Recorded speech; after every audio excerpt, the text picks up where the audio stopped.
Tasha, did you give me one for Miss Shirley? Oh, that's what's in here. So this is for them, but the inside is. Yes.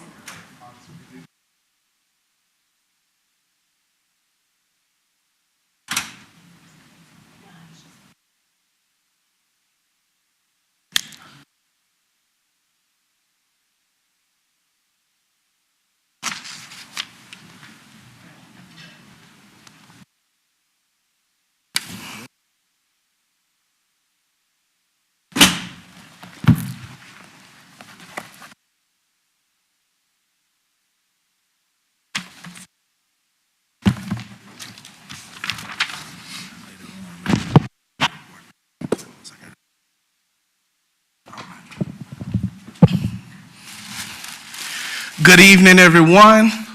Those who are in council chambers and those who are watching virtual, the Suffolk Public Schools work session for the month of February 2023 will now be called to order. At this time, we will have our Gifted Advisory Board update. Thank you, Mr. Chair. I'm going to call to the podium both Dr. Lawson Davenport and Ms. Tanika Ricks. I want Dr. Lawson Davenport to introduce our person, our representative for the Gifted Advisory Board, and after that presentation, we'll definitely open it up to questions from the school board members. Dr. Lawson Davenport and Ms. Ricks. Good evening. I'm actually going to let Ms. Ricks introduce because she works directly with the Gifted Advisory Board. Good evening. And at this time, we will have Mr. Russell Terillian, who's acted as our chair for the 2021-2022 school year, and also he's the current chair for our 22-23 school year. Good evening. Thank you for the invitation. I have to say hi to Phyllis. I've known Phyllis for years, so and she is my rep, so I need to give her a special hello. Thank you, Mr. And I want to thank you all for doing your job this month with School Board Appreciation Month. Thank you all. I'd like to start out with stating the purpose of the Gifted Advisory Board.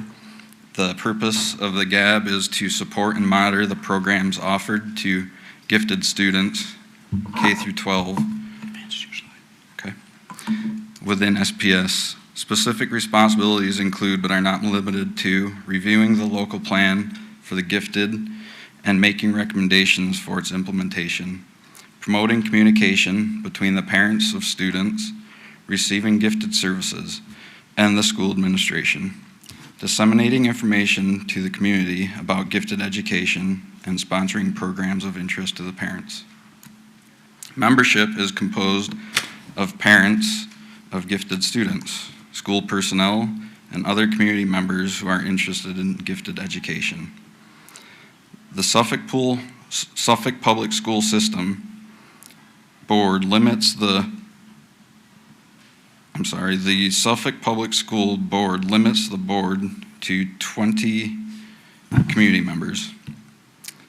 The nominees nominates 7 of the 20 board members, 1 per school board member. The remaining members are nominated by parents, teachers, administrators, and/or other community members. The coordinator of advanced instruction reviews the nominations for expertise, interest, and representation from every elementary, middle, and high school. The recommendations will then be submitted to the school board for approval and appointment. During the 21-22 school year, the coordinator of advanced instruction and gifted resource teachers served as a consultant. The Gifted Advisory Board meets in regular, I think I'm supposed to be advancing.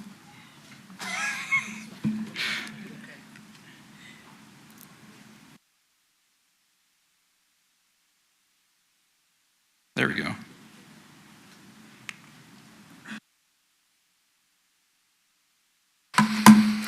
The Gifted Advisory Board meets in regular session 3 times a year. Subcommittees meet as necessary to fulfill their responsibilities. All regularly scheduled meetings are in person and open to the public.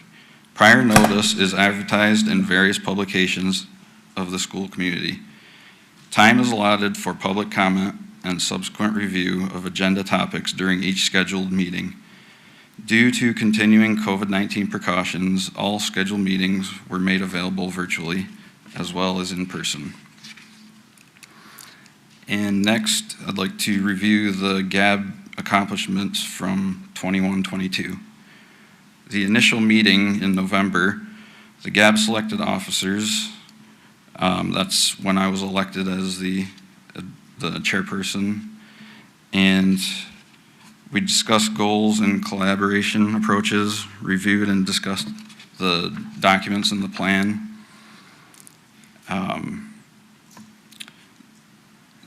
Next meeting in February, we had facilitated conversation from Ms. Ricks, coordinator of advanced instruction, reviewed academic acceleration, and the review of technology basics, web basics to rich online learning. Then in May, we looked at enhanced practices with Section F, parent and community involvement, proposed strategy for 22-23 school year, increased forms of communications electronically by allowing parents, students, and stakeholders to participate virtually to include an electronic calendar of enrichment activities. Gifted resource teachers increased communication in reference to the gifted program Quest for 3rd through 8th grade by utilizing the platform Class Dojo. The GAB board uses the Remind app platform to share multiple enrichment opportunities with the community. Future seminars will include students' live presentations, gifted education representatives, and a host of resources for parents to support gifted, high-achieving, and talented students within the community.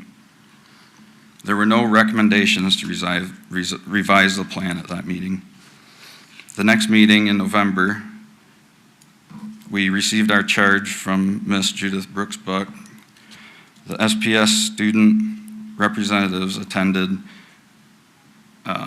We had representatives that had attended SPS student camps. One of those was Elijah Kenyatta, attended Camp Launch at College of William and Mary. Elena Lindsay attended the Summer Residential Governor's School of Humanities, and Shane Trillian attended the Tidewater Regional Governor's School. They each shared a live presentation and answered questions from GAB members and those in attendance. The GAB selected officers for the 22-23 school year. I was re-elected as the chair, and Ms. Ann Neighbor was elected as the recorder. GAB proposed reviewing the GAB Constitution for revision and discussed a plan for the next meeting in February.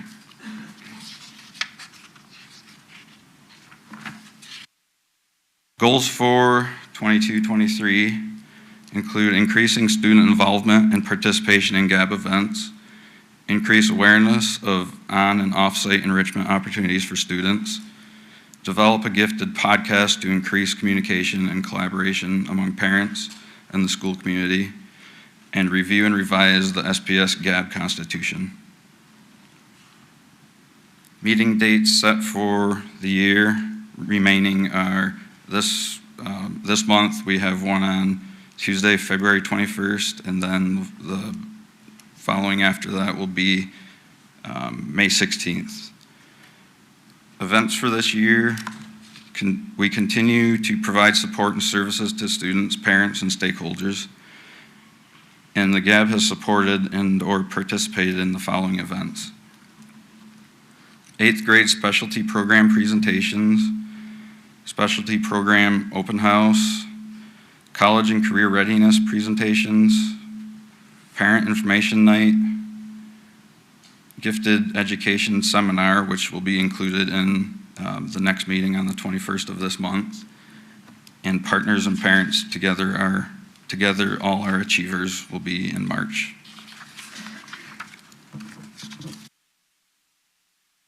this time, I'd like to open up to any questions that anybody might have about anything the board is charged with. We just want to say thank you for taking time out of your busy schedule to volunteer your time to work alongside Suffolk Public Schools, our board, our staff, to continue to propel our students forward in the right direction. This is an example of what a collaboration between community stakeholders, our board, and our staff, some of the excellent things that we could accomplish when we work together. At this time, board member, are there any questions or positive comments? Ms. Barron? Yes. I'd like to personally thank Mr. Trillian. Like he said, I've known him for a long time, and his family. He's always been very active in the community. I've worked with him through Rueton. I've worked with him so many ways. He lives sort of parallel to my road out in the Whaleville Borough. And I want to thank you, Russ, for taking the opportunity and using your time. And I know it has benefited your family because you're involved in the gifted education program. And he has been chair for 2 years. And we've had many discussions. I know he has some concerns about things for the gifted as well as I do. But I think this is an excellent opportunity for community engagement.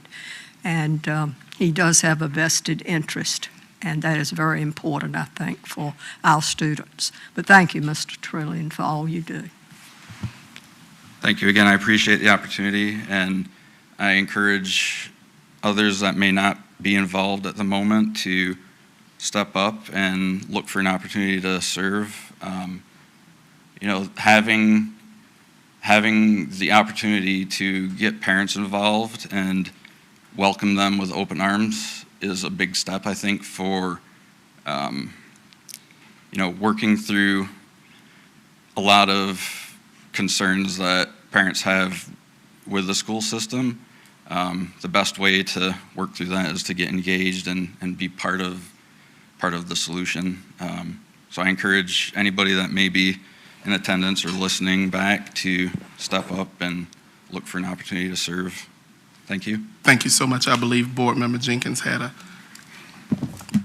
Thank you, Chair Riddick. I just want to thank you, just like everyone else said, for your dedication and being able to volunteer and do what all of you all are doing. And like you said, if everyone that can just give a little bit of their time, not all of it, but a little bit of their time, things can just grow and the organization can be a lot better. And thank you so much for everything you do.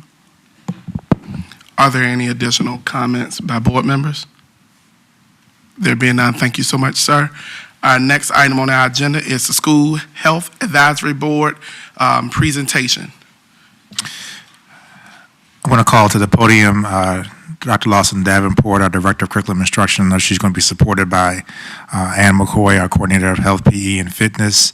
And we also will have a parent representative. I believe Ms. Bosco is here to also speak and support discussions about SHAB. Dr. Lawson Davenport. Good evening again. Today we're coming before you collectively, the Curriculum and Instruction Team and SHAB, to ask for approval for materials to be used for Family Life. So within the process of Family Life, I'm going to give you a little bit of background, and then Ms. McCoy will share about the program, and Ms. Bosco will talk about the way SHAB works in conjunction with the Family Life curriculum. Each school division is required to appoint a community involvement team to assist in the development of our Family Life program and to promote community involvement. Under our program, we use the School Health Advisory Board, and so that includes individuals who are identified from our central office, from our schools, from our teachers, our school board members, potentially parents or members of the clergy, people in the medical profession as well, and others in the community. We also have, based on the VDOE, we have a Family Life education leader who is Ms. Ann McCoy, and with that, they also work with that group, which is for us the School Health Advisory Board, and they assist in the implementation and evaluation of our Family Life program. And so we utilize a School Health Advisory Board to help support the Family Life implementation in Suffolk. The state clearly outlines that Family Life instruction is left up to the local school division and that each division determines which Family Life standards of learning are taught in the division. In Suffolk, we teach family life education in grades 4 through 10 and cover selected SOLs that the division deemed essential to students at each grade level. The curriculum we use for this instruction comes directly from the state SOLs for family life. The division utilizes previously approved resources to support that instruction. For grades 4 and 5, we use videos to explain concepts along with regular teacher instruction and lesson plans. In grades 6 through 10, we use a combination of videos and an instructor text that has come from 2000. That's the date that the text was created. Within the past 3 years, we have submitted a request for information in hopes of identifying materials, updated materials that may be made available for family life. We did not get any information. We did not yield any updated or aligned materials that supported the Virginia Family Life Standards. So we intend to include family life resources in the upcoming textbook resource adoption that you have in front of you for this evening in hopes that we are able to get bids from vendors who may have aligned materials. Ms. Ann McCoy, who serves as our coordinator of health and PE and wellness and our family life education leader, she will describe the WellNet program, and that's currently being used as a resource for health and PE during our regular health and PE instruction.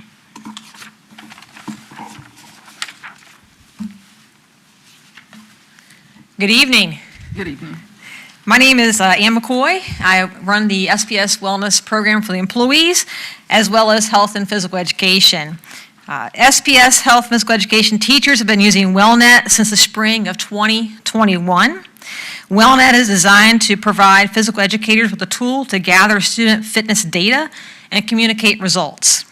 WellNet modules offer a variety of tracking and assessment tools, including measuring the 5 components of fitness, checking students' understanding of fitness and health concepts, tracking students' health-related habits and behaviors, supporting student goal setting, and producing reports in each module to analyze trends, and to improve instruction to achieve program goals and outcomes.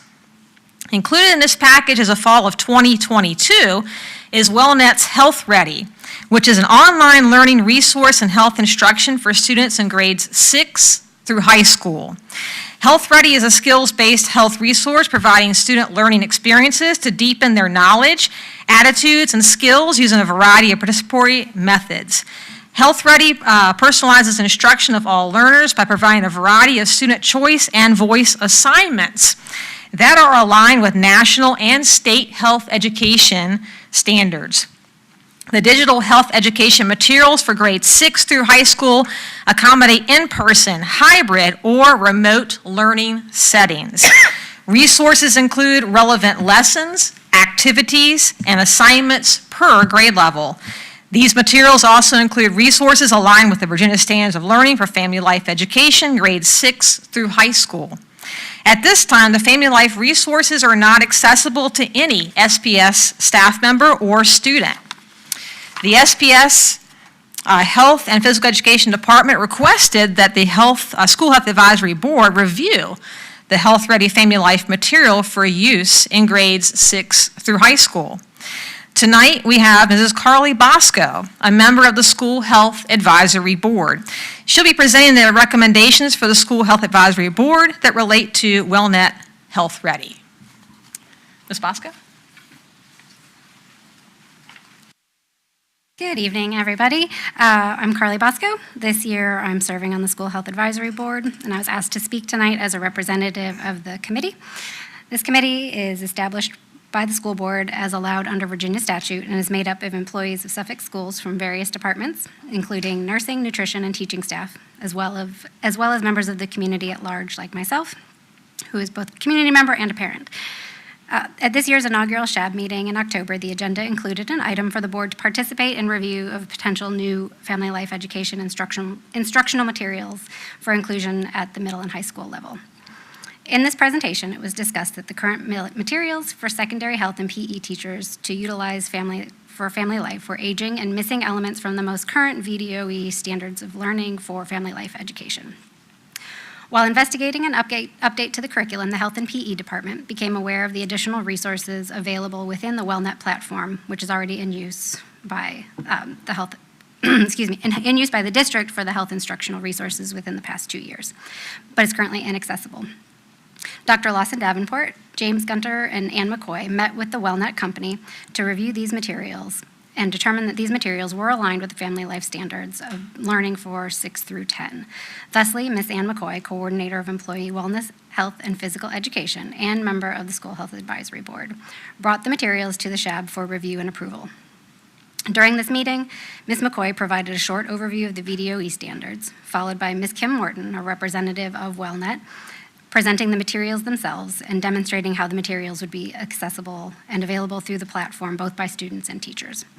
At the conclusion of the topic, all SHAB members were tasked with the action to review the content presented and made available via a share drive to us all, as well as the VDOE standards, which Ms. McCoy provided the link to come back prepared at the next meeting with any feedback as to whether or not these resources should be recommended for adoption to be added to the curriculum.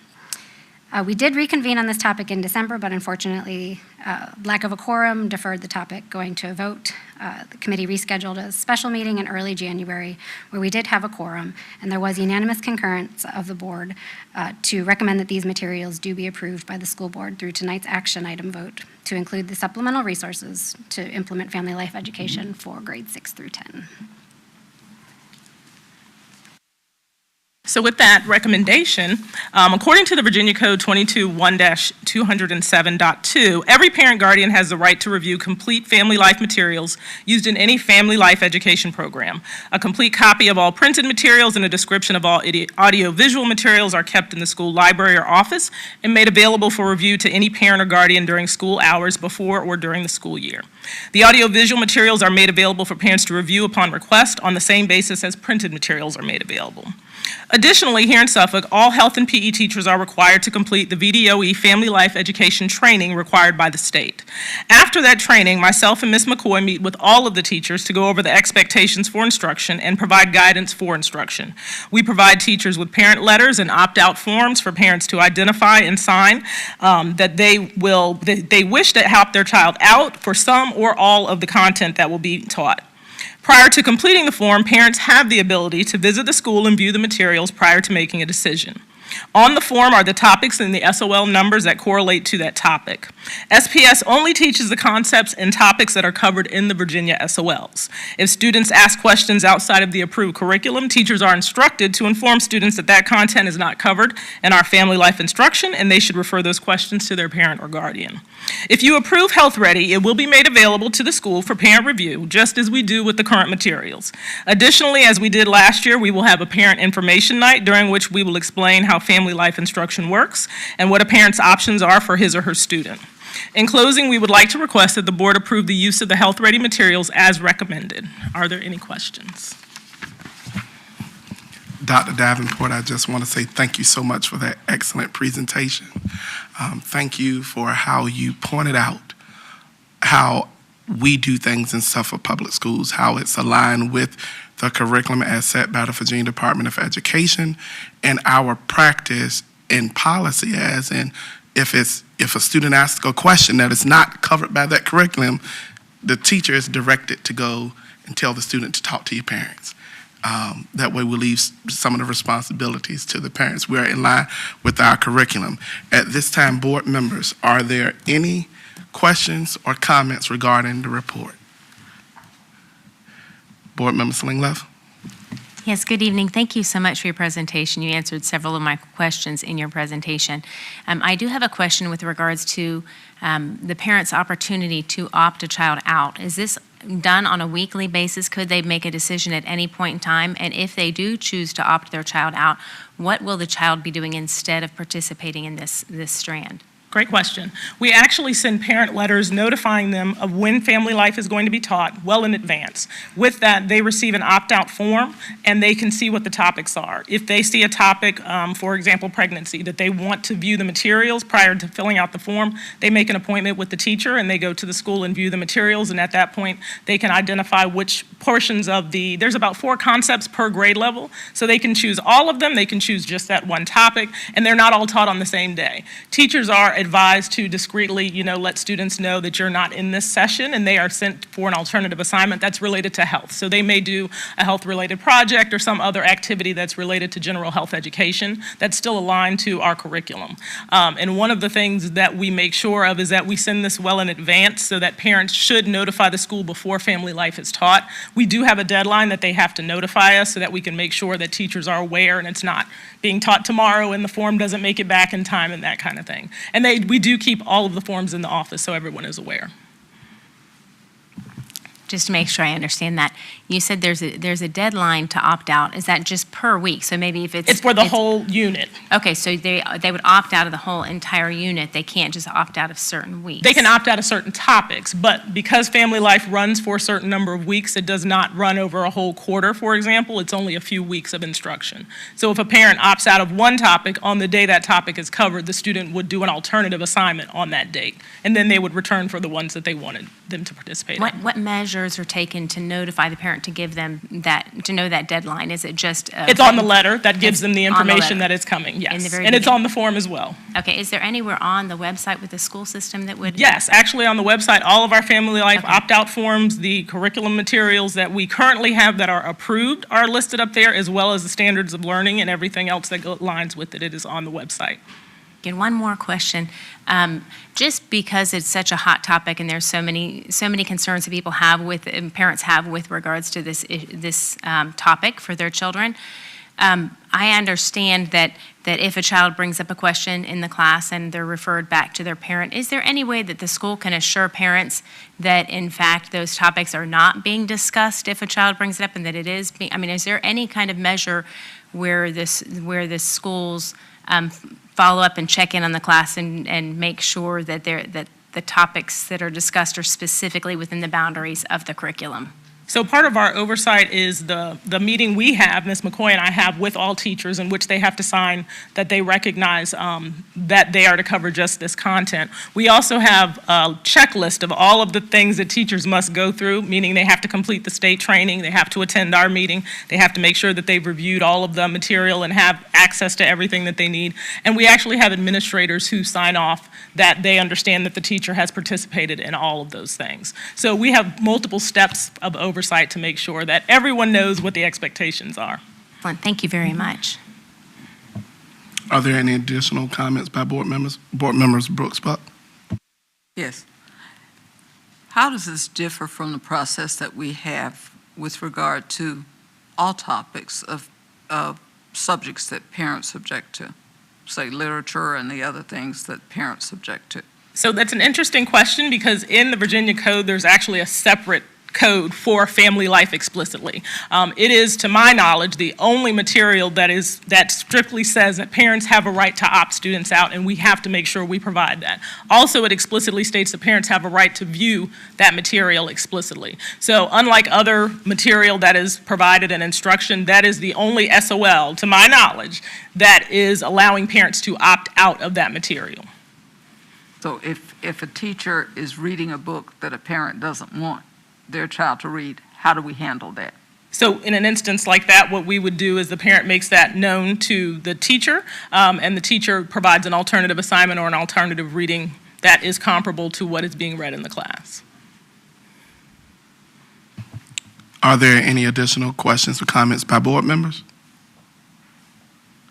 There being none, thank you so much, Dr. Davenport, for that excellent presentation. At this time, we will have a presentation on Saturday Academy. Thank you, Mr. Riddick. I'm going to call to the podium our Chief Academic Officer, Dr. Akima Branch, to provide our annual report on Saturday Academy. This report will be very similar to what we did for the 21-22 school year. You will also see comparisons of data from the 21-22 school year to this year and our Saturday Academies that we've had thus far. Dr. Branch? Good evening, Chair, Vice Chair, school board members, and Dr. Gordon. Thank you for this opportunity to share about our SPS division-wide Saturday Academy program. As Dr. Gordon stated, I will review the purpose and expectations, provide some programming, set up information, do some comparisons to the program we launched last year, October 2021, to this year's first 8 sessions to date, as well as provide you information on the academic offerings within our programming versus first face-to-face as well as virtually, and then some of our continuous efforts in our programming. Saturday Academy was launched last year, designed to support our students through remediation as well as acceleration. So we prepared a process where students would get the same information that they have just learned and have our phenomenal teachers provide hands-on, engaging, interactive instruction for them on Saturday to reiterate that learning and provide some more intensive support where needed. As I mentioned, it is recently taught content, so the students are not unfamiliar with it, but it does help build and scaffold upon their learning in a fun way. There are 4 components that I've listed as far as our programming setup. Again, we do recent instruction on power skills. So identified from our curriculum and instruction team led by Dr. Maria Lawson Davenport, our content areas we focus on are reading and math. With that, the coordinators of those content areas have aligned the remediation and interactive support for our Saturday Academy with the pacing we use in our classroom. So the students, again, are getting additional support in those areas that they were recently taught. It is hands-on and interactive. Our students are not there just playing. They are actually having fun. They're using manipulatives. They're doing things on their Chromebooks, when we do not encourage Chromebooks for SPS Saturday Academy, we don't want them left in the building, and that's not the students' building. But they do work from the teacher providing information of activities on their Chromebook on the interactive whiteboards. And so they're able to interact, and these are students from all over the division. They may or may not know each other, but they're all in there learning together. And this is K through 12. Our staffing is our own Suffolk Public Schools staff.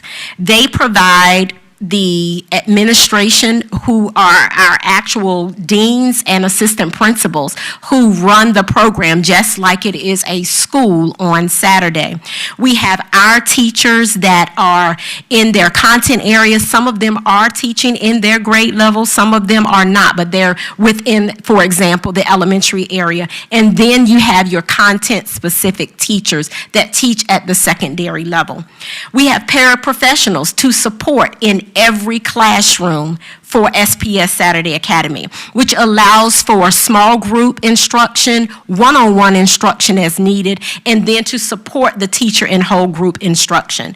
We also have safety monitors that ensure a safe and secure process on each session, in addition to our custodians who may not work in that specific building, but they work across our division and they come out and support us.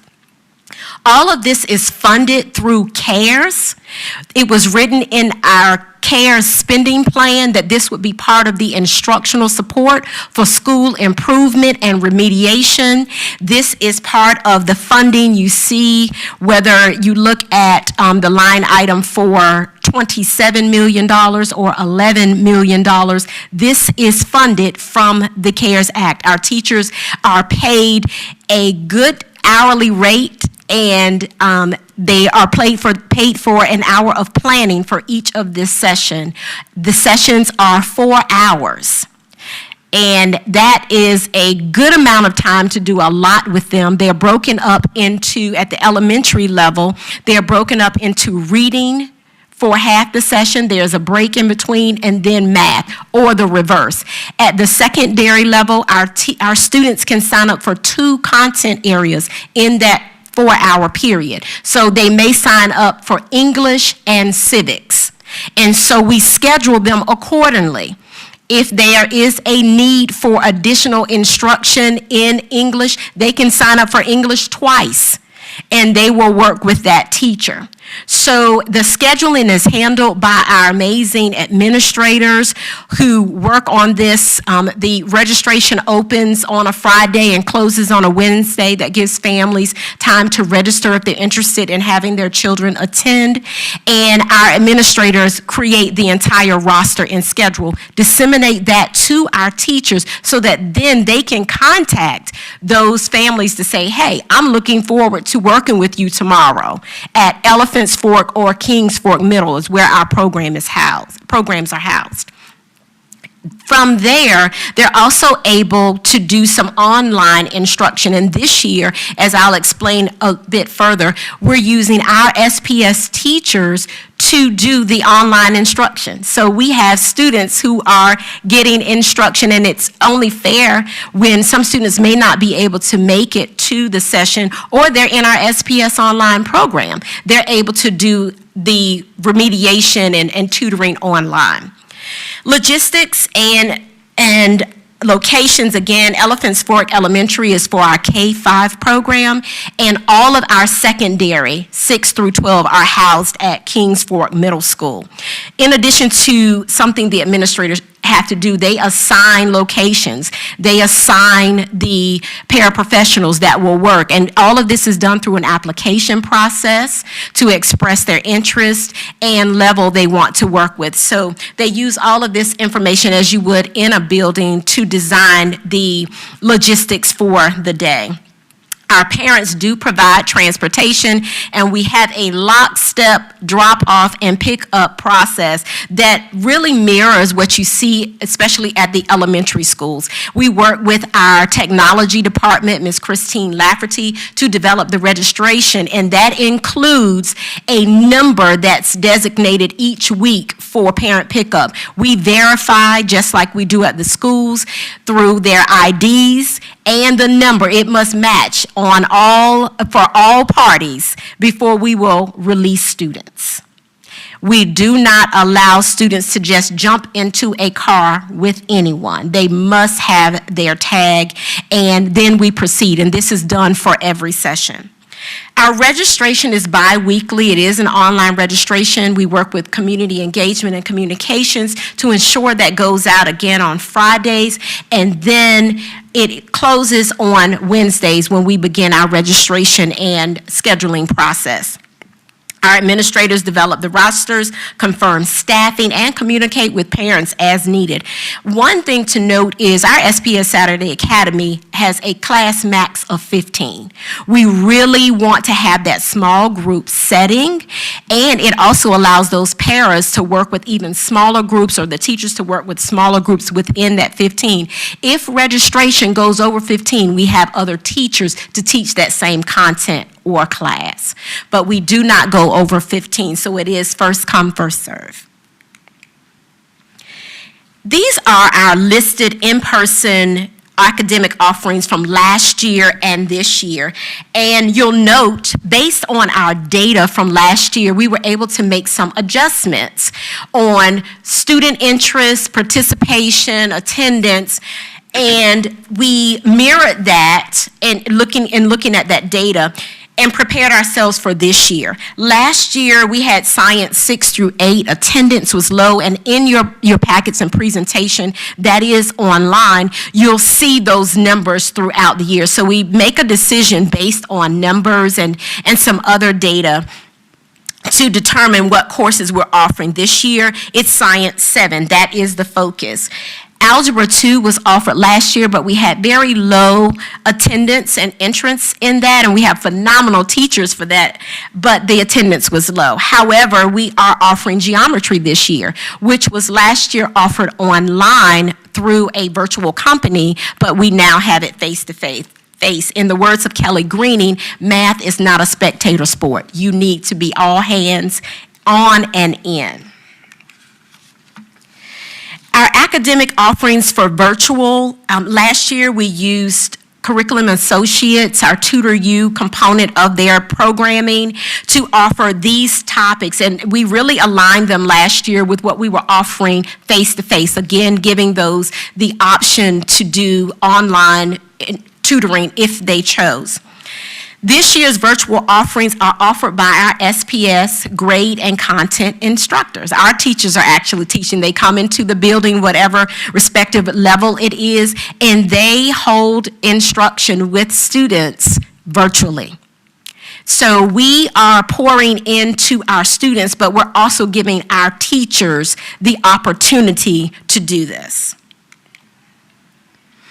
The number of sessions, and I'd like to mention that Mr. Doug Wagner is our coordinator of auxiliary programs. He is responsible for all of our auxiliary instructional support programs. He could not be here this evening, but he and I work in tandem as he coordinates this program and works with all of the staff this year on that. Last year, we did a total of 10 sessions, and we stopped at about the beginning of April before we go into remediation season before SOL testing. This year, we have 13 sessions. We're going further to the end, offering more sessions. Courses offered last year were 25, and again, based on data, we have decreased that to 22 this year. Last year in total, we had 1,287 students. In our first 8 sessions, because we just had a session on this past Saturday, February 4th, we're already at 1,366 students who have participated in our programming. That's a 27.7% increase already from the first 8 sessions. We have 5 more to go. Last year, our elementary face-to-face was 430, and as you can see already, our elementary face-to-face, our K through 5ers are there at 529 students, a 49.9% increase in the first 8 sessions. And our secondary students have actually decreased from last year, which is something that we are working on. Secondary was 648 students last year, 532 to date in our first 8 sessions. And so that's a 0.37% decrease. We are working on additional marketing and programming. Mr. Wagner has connected with all of our secondary administrators, school counselors, to share this information and to encourage, especially as we're going into a heavier testing season, to get our students out and get the support that they need. Saturday Academy face-to-face for all students to date has been 1,061, when last year it was 1,078, and these numbers do match the numbers I provided for you on the previous slide. Virtual is up. Again, we have our SPS teachers providing the virtual tutoring, not the external company, and our students are seeing their own teachers in some cases, and they're really jumping in on the virtual opportunity. A 66.7% increase. Elementary virtual, we're at 198 total first 8 sessions and 107 secondary. You are not going to be able to read this. However, I have provided this link. It was actually in the ESB presentation, so you can open it up. It's hard to squeeze all of that in on a slide. However, it identifies how we record every session, broken down by grade level and content, how many students attend. And we had 1 virtual session last year for everyone when the school division was closed, but we wanted to continue doing our session. The 2022-2023 numbers are the first 8 sessions, and they mirror the information, the data that has been provided. In our continuous efforts, SPS Saturday Academy is one avenue for additional remediation and instructional support. We also, at different schools, provide before and after school tutoring that is done at the building level. There is Z-block remediation at the high schools to provide, when a student is failing, to provide additional support in an online format. ISAEP remediation in reading and math. Our ISAEP teachers provide that additional support. University instructors, instructional assistants, which is also through curriculum associates, we have instructional assistants that come in and support classrooms where we have long-term subs, as well as new teachers to provide additional support. They're able to do, to partner with the teacher in almost a co-teaching model for whole group instruction, but they often do a lot of small group instruction at our identified schools. We do have campaigns, as I mentioned, to increase the high school SPS Saturday Academy attendance and recruit teachers for additional content areas. So if we only have one civics teacher and that teacher has to be out, we have to cancel that session. So we're still asking and recruiting for teachers who can substitute on those times, during those times when someone is not available. And I welcome questions. Dr. Branch, thank you so much for this outstanding presentation, giving us an update on the additional layers of support that we provide all of our students to make sure that they are able to reach their academic goal. At this time, board members, are there any questions or comments? Board Member Brooks Buck. I just have one question. I know we said that we didn't have a student for Algebra 2. If we have students who need the upper level math courses and those kinds of things, or say French 3 or something like that, what kinds of things can we do? Can we just put them in an online course, or can we do something with Paul DeCamp or somebody to offer them some type of support? We actually begin at the building level for those type of requests, because oftentimes there are teachers there who will provide tutoring in those areas. If it is a content that we do not provide, but we use an instructional support system like an Edgenuity, for example, then our students can get additional support there. But that's usually, we start at the building level for our teachers to provide the support as needed for our students. In the upper level classes, all of the other ones we do have staff for.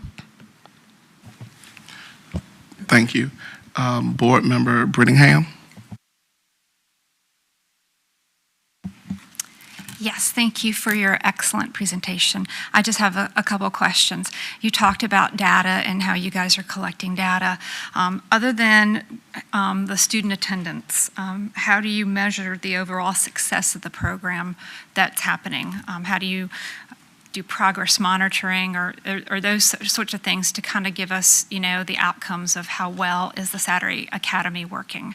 And then once you answer that, I have one more question for you. Okay. We actually are doing remediation of recently taught material. And so our students go back to their classrooms and are able to do our diagnostics there, which is standard for their classroom, like an iReady or another diagnostic common assessments. So if it is determined that a student is not performing well, the administrative team, when they're looking through an SOS program to support a student, they do recommend tutoring to provide that additional support. But the evidence is primarily what they do with their diagnostics in the classroom. Now, for the additional layer that we use with curriculum associates, with our instructional assistants, they actually identify the students they work with in small groups. And so they're able to progress monitor those students, because we ask for data reports on, is it working? Is your work within these buildings with these students creating any improvements? And they use our diagnostic systems as a foundation for their baseline information for the student and the growth. And Dr. Brittingham, I just want to add to Dr. Branch's answer. We also just take a look at the basic end of the quarter grade, because if the diagnostic materials, the extra remediation support that they're getting, the students' grades should go up. And the teachers also are ones that strongly recommend for students to actually attend Saturday Academy, especially if we're seeing a lack of mastery of skills. All right, and my other question is that if I understood correctly, you said that this program is supported by CARES funding. Correct. What is the plan in place when CARES funding ends? How will we continue to support this program beyond that? So that's a great question. That is something that we're going to really have to take a look at, because part of what Dr. Branch and Ms. Forsman do is we try to prioritize what we had on the CARES Act application to determine what we'll be able to go forward. So we'll give you a little more insight on that on February 23rd when we do our budget presentation, but we know that we have funding cliffs that are coming. Thank you. Board Member Byram. Yes. Excellent report, Dr. Branch, and excellent program for remediation and acceleration as well. I'll piggyback on what Dr. Brittingham said about the CARES funding. People are questioning often how we are using our monies. And I know Ms. Forsman is here, and I see her shaking her head, and I know Dr. Gordon knows this, and I know it well, that money has been used for the betterment of our children. And this report substantiates that to the public, which we want to be transparent. We want them to know how we're using their very important money that we're getting. I just posed the question, at this point, can Ms. Forsman or Dr. Gordon explain to me how much has been used, approximately? I don't need the dollar amount, to the penny or whatever, but I know y'all have a figure. What has been used for this type of programming in our school system? Because this is something that we're going to have to find a way to incorporate as we move forward with the loss of learning. And I'm very interested in how we're going to do that with the reduction here and there and so forth. This is something that can really help us a great deal to catch up for the loss of learning. And it's very important to me that we really find an answer to this question. As Dr. Brittingham says, what do we do? It is a big concern. Also, one other thing before you answer that, I'm glad to see that you realized that the other group that was doing the virtual, it was much better to use our own teachers, which I knew would pan out. And we're going to save money on that, as Dr. Gordon said. And I know that will help too, because they understand what their kids need. They understand what the students need, and they are day-to-day working with those students, and that's going to help to improve down the road. I commend you for that. And the adding of additional courses, which I see you've made changes, how does that go about? Does it come through the guidance and the teachers? Do they get input saying, this year we need geometry, or this semester we need geometry, next we might need algebra? How is that addressed? From the beginning of the program, we worked with Dr. Lawson Davenport and the curriculum and instruction team. We looked at high failure rates in content areas. And so really that's how the program was initiated. Where do we need the additional support in addition to what we call learning loss, but that gap in reading and math at the elementary level? We didn't want to explore or expand beyond those two areas because they're foundational to all other things, science as well as social studies and history. But then we did bring in, from the counseling standpoint, and we do the same thing for SPS summer series for our summer school programming, looking at where do we have the greatest gaps and needs, especially in high failure rates. So that was part of the determination, and it isn't just based on this data.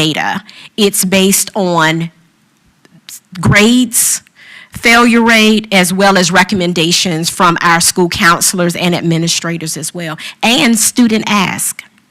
Thank you. And I'm going to add to that, Wendy, I'm not sure if you have the actual CARES numbers in front of you, so if you want to come up after I kind of provide a narrative to Ms. Byram's question. Part of the reason why we had a virtual component last year with Tutor U is because we didn't have enough teachers that were interested in doing Saturday Academy. We were also concerned about teacher burnout. So we wanted to subsidize that by using Tutor U. This year, as our teachers became more rejuvenated, and they also saw that additional money that Dr. Branch was talking about, it seemed to motivate more of our staff members to really get involved. One of the things that, just as a refresher for the entire board, and especially for our new board members, when it comes to CARES Act, the application process that we have to fill out is very specific and detailed. And we actually have to get approved every single component that we put on the application by the state. And you have to be able to not only provide justification, but then there's also check-ins throughout the entire time with the money. And so, as Dr. Branch had up there on one of her slides, when it comes to remediation for kids, one of the things that we do for this program as well as for our summer series is Dr. Lawson Davenport's team takes a look at student performance by a question on the SOLs to determine if we have mastery of skills. So that drives also some of the courses that we're offering. The grade distribution report that Dr. Branch mentioned, that's going to be our chief piece. Conversations that we have with the teachers, and then the third level is student ask. But on the other side, we're taking a look at any areas that we had in our SOLs that we were weak in. Those are the things that we add to Saturday Academy as well as to the summer series. And Ms. Forsman, if you have that exact number for Ms. Byram's question, as you have your computer in your hand, I think you do. All right, so for the Saturday Academy through December 2022, includes all of last year through December 2022, it's $129,420.06 that we've spent on just the Academy. I have a breakdown of all the before school tutoring, after school tutoring, all that as well. If you need those numbers, I can certainly put those together for you at a different time, because there are a ton, as Dr. Gordon said, there's lots of different categories that we're required to give the state when we put the application in. We're required to spend at least 20% of the dollars in CARES 3 on specifically bringing students back to where they should be. And so we have to prove those things as part of our application. There's a quarterly update that we have to give the federal government on the government transparency website. We also have, every time we ask for reimbursement, it goes through not only our staff, myself, Dr. Branch, Dr. Gordon, but also at least 2 levels of the state. It is scrutinized for, is it correct? Is it in the right category? Have we done what we've said we're going to do on the application? And they will turn it down in a heartbeat if it doesn't meet all the criteria. So everything that we spend, I put out on the web on our website every month.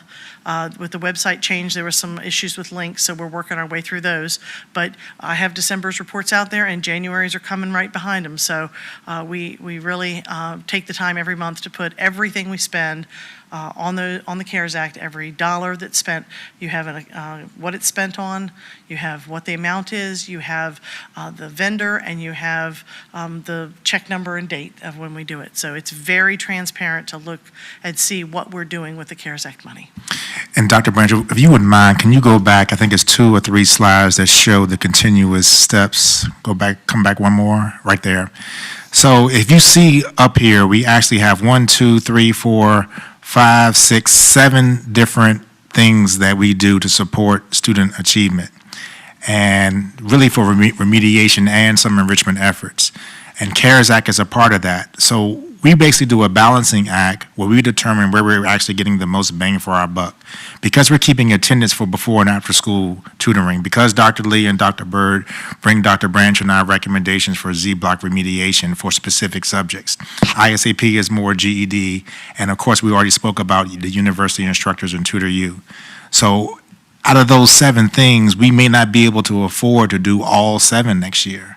But one of the things that we are going to do is take a look to see which ones had the greatest impact for student grades.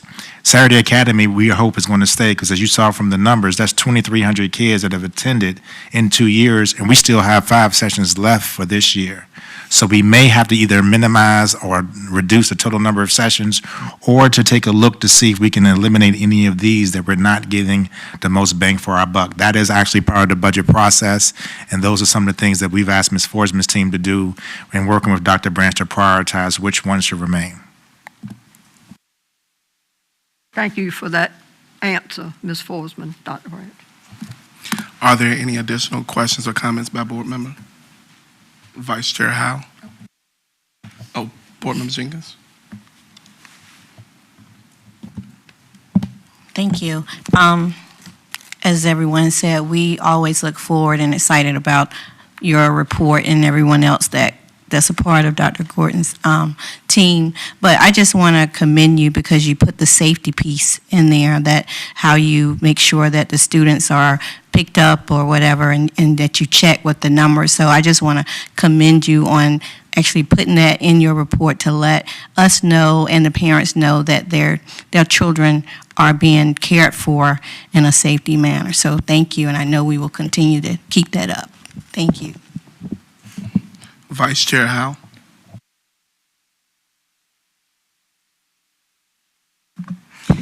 I just want to give you perspective why this is helpful for a board member. I am thankful because now I can speak specifically to the constituents when they come to me with a problem about learning loss, and I can make a recommendation for Saturday Academy, and I can articulate well what it is, why we do it, how we do it, and then how they can monitor outcomes as well. So I thank you for being specific and detailed, and I know that it takes time and effort to draft a report such as this, but it's helpful to me to be able to articulate to the community why this is valuable, worthwhile, and necessary.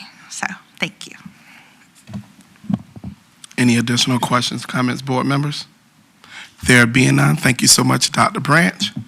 Before we go into recess, I want to take this time to give a shout out to our communications department, along with our staff who are working hand in hand together to make sure that our information is easily accessible by families. To those parents who may want to look at an opt-out form, for the lack of better terms, this is going to be my example I'm going to use. You can go to our website and click on academics, and you will see a whole plethora of different categories. But then you can click on family life education.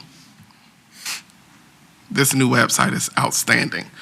You click on family life education, and on that tab, there are all the forms you need to opt out. So I just want to really applaud our division, our staff, for going above and beyond to make sure this information is easily accessible. This is what happens when we continue to work together. This is what happens when we set aside whatever issues people may got and we just do what we gotta do.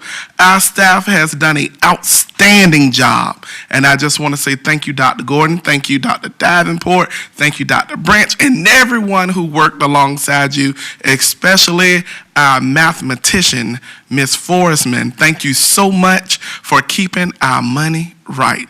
At this time, we're going to recess until we open back up for our general meeting.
Suffolk Public Schools, present every day.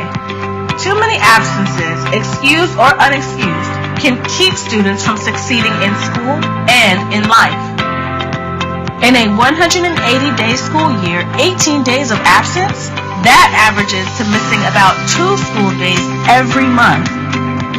Losing those days can knock students off track for academic success. Why is daily attendance so important for students? Here are some recent findings. Education studies found a student with 6 days absent is equivalent to 30 hours of learning loss for that student. 10 days absent is equal to 50 hours lost, and 19 days absent is the same as losing 95 hours of learning. Tardy means delayed beyond the expected arrival time. When a student shows up late to class, it can impede their learning, disrupt the flow of instruction, and distract other students in the classroom. What are some ways to avoid tardiness? Try to establish a school prep routine the night before, like packing backpacks and lunches. gather clothing for the next day, and set up a last stop station where you can pick up last-minute things when heading out the door. When students improve their attendance rates, they also improve their academic prospects and their chances for grade level promotion or graduation. As you can see, missing out on school lessons, either by absence or tardiness, leaves students vulnerable to falling behind. School attendance matters to your students' academic future. Suffolk Public Schools, present every day.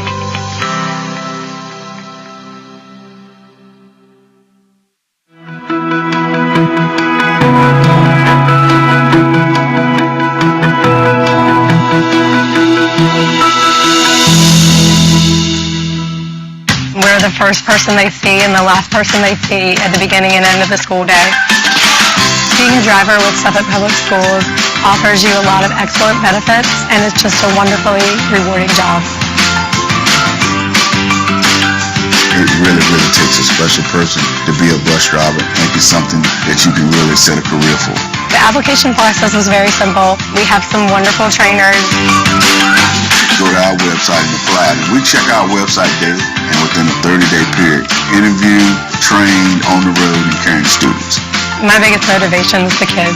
A great opportunity to be a positive influence. You have to have a deep compassion for kids. We put you behind the wheel, and you're ready to start a new career here at Suffolk Public Schools.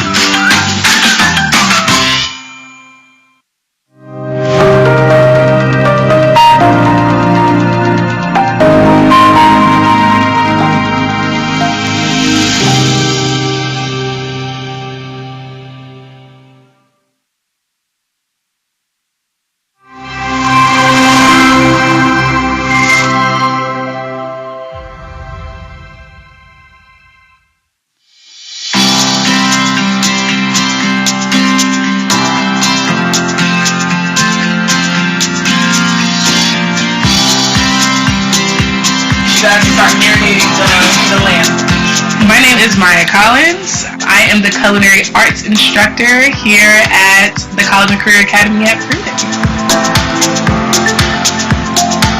I'm super excited. My students are actually going to be working with Chef Malcolm Mitchell. We have to make the demi. We're going to be cooking a 4-course meal for about 36 people.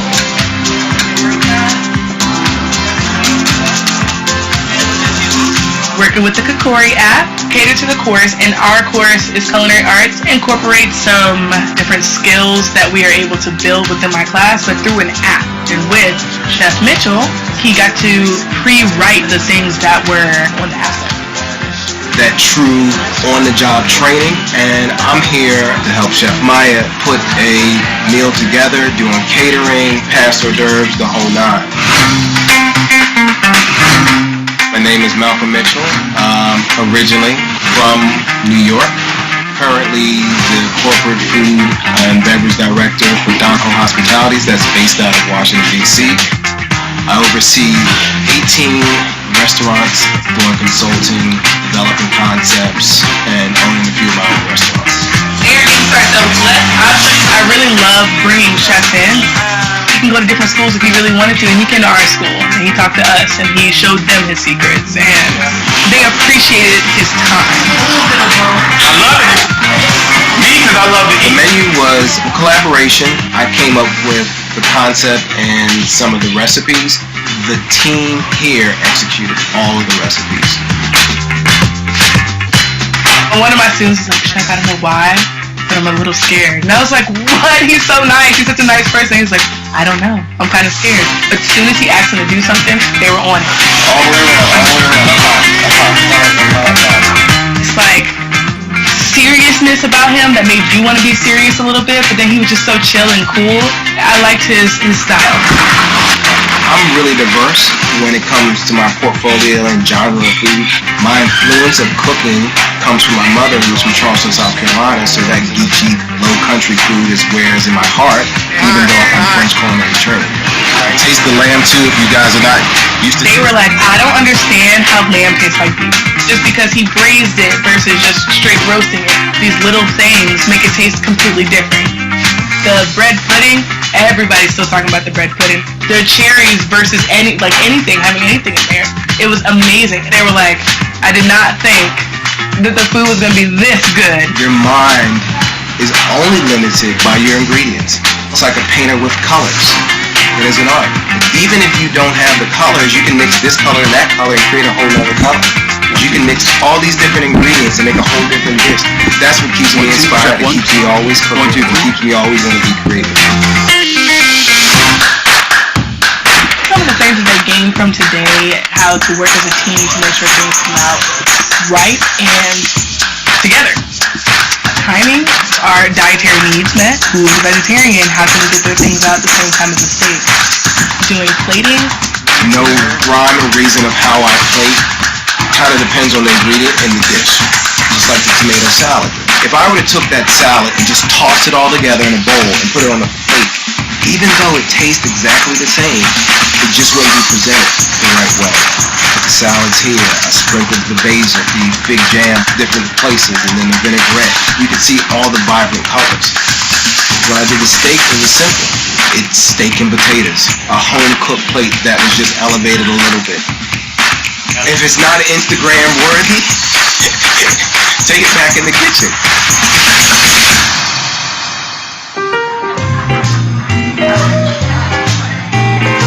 We had some big people here today. Superintendent and his cabinet, all the staff, teachers and administrators from here at CCAP.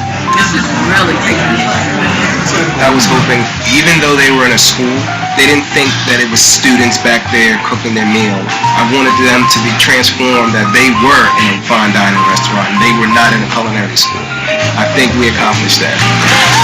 They all came up afterwards and like, you guys did an amazing job! And I was like, thank you so much! Like, we're just so excited. And it's just gonna bring more excitement to the program.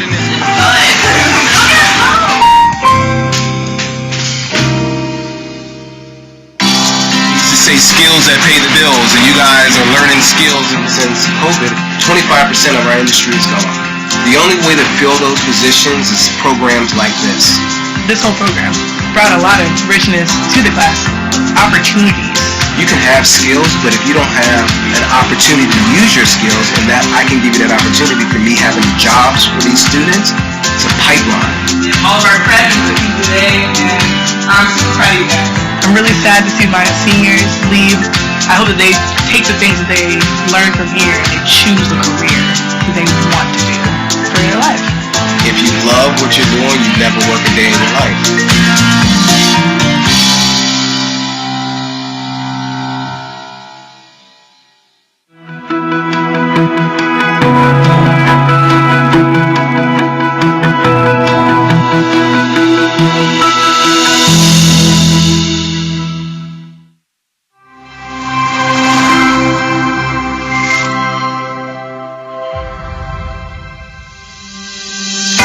Parents choose to have their children come to Southwestern to be a part of our family, and they're just part of our community from day one. That was the best option for him. I wouldn't change it for anything. The voluntary majority to minority transfer option is currently in place at Booker T. Washington, Elephants Fork, Mac Fan Jr., and Southwestern Elementary Schools. I am Lori Mooney, the proud principal of Southwestern Elementary School here in Suffolk, Virginia. Most of our students are from the southern end of the city. However, Southwestern does participate in the majority to minority program. Students attending a majority school will be allowed the opportunity to attend a school where they will be in the minority. Many parents, such as Larkita Taylor Scott, choose to send all of their children here to Southwestern. Her son started with me several years ago. To break away from the norm, I decided to apply for the majority to minority program. It offered a lot of diversity and different faces for him, so that way he wouldn't see the same everyday people.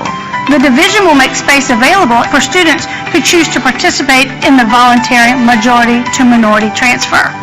Transportation is free. Transportation is provided by the school division, and we're just looking for other Mustangs that want to experience the family out here at Southwestern. One of the perks from it is that siblings get to come along as well once their turn is up. And now I have her kindergartner and early start child with me. Students will be allowed to complete their elementary education at the school they started under the majority to minority transfer option. Seeing my oldest son go through the program, that this would be the right decision for my younger two to go through the program as well and hopefully have as much success. Students who choose to attend Southwestern under the transfer option will be allowed to attend middle school at Forest Glen Middle. Students who choose to attend Booker T. Washington, Mac Ben Jr., or Elephants Fork Elementary under the transfer option will be allowed to attend middle school at JFK Middle. These students could also choose to attend the middle school which they are zoned to attend. We've had very positive feedback from parents. Students enjoy coming to school, they seem to be more motivated, and they enjoy their classmates. I can't say what his experience would have been if he had gone to his own school. I don't know. But what I do know is that he has had a great experience, and I wouldn't change it for the world. Makes me feel like Supermom. Questions on the majority to minority transfer option may be directed to either your school principal or Ms. Catherine Pichon, Director of Elementary Leadership, 757-925-6760.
was an alternative school, and we call it an alternative family.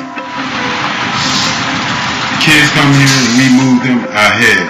They come here for different types of reasons, mainly discipline issues. Instead of kicking the kid out for 180 days, they come to Toronto Woods and get their education.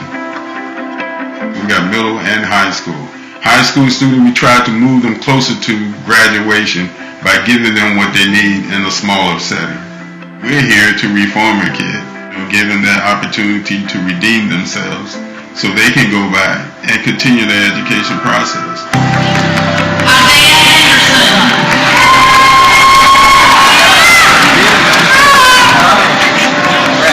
The importance of Turlington Woods is they can continue with their education, so when they come back into the school 2 weeks, 9 weeks, half a year later, they're still caught up and able to continue right on with their studies right where they left off. Without a program like Turlington Woods, a student would be returning after a period of time, but have not received any education, which really would make it hard for them to continue on and be successful during that school year academically. Safety is a big issue. They're searched when they first come in, and they are warned. That's some of the safety things that we have in place. A lot of times people have a negative perception of Turlington Woods until it's their kid that actually made the poor choice. If you are assigned to Turlington Woods, it doesn't mean it's the end of the world. It just means that we need to put additional supports in place to help you succeed. It's mandatory counseling. We get to know the kids. We get to know why they did what they did. And we get to find out some of the issues that they're having. We're more therapeutic than punitive. Wraparound services where they can have some conversations about poor choices that they made and a potential consequence. But the idea is always to get them reacclimated back into the school setting. We come together as a whole group, Western Tide Water Community Service Board, all the services out there that's in the city that a child could have, not only the child but the family as well.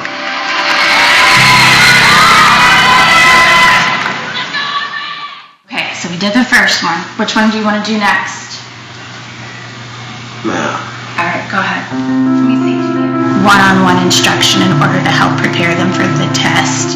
And I know all of the teachers here are willing to do that in order to help our students find success. My role is academics division-wide, and Turlington Woods is one of our buildings. The instruction in their academic progress remains the same as it would if they were in their home-based building.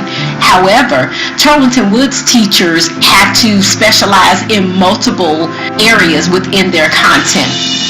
At the base school, they sometimes feel left out. We're here, we include them and make them know, okay, you can do it, you can be successful. It's all right to not get the answer right, but it is what's in the end that counts.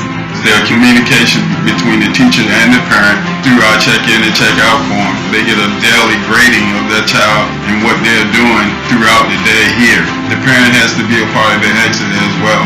Progress monitoring will come in and we say, well, last time you needed such and such supports. Well, we don't need those supports anymore, so we can see the growth in that student. And then the things that they used to do, they're telling our other students not to do. So now they're becoming model students. I have a great staff. They build that relationship with kids that make them want to come back. Sometimes we are the only positive role models they see. That puts a lot of responsibility on us to be the best that we can be for them.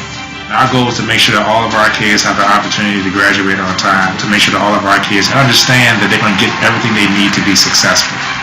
Community support. Churches come in, Pastor Wilkins come in, we do have art therapy, Suffolk Women's Club. It takes a village to raise a child.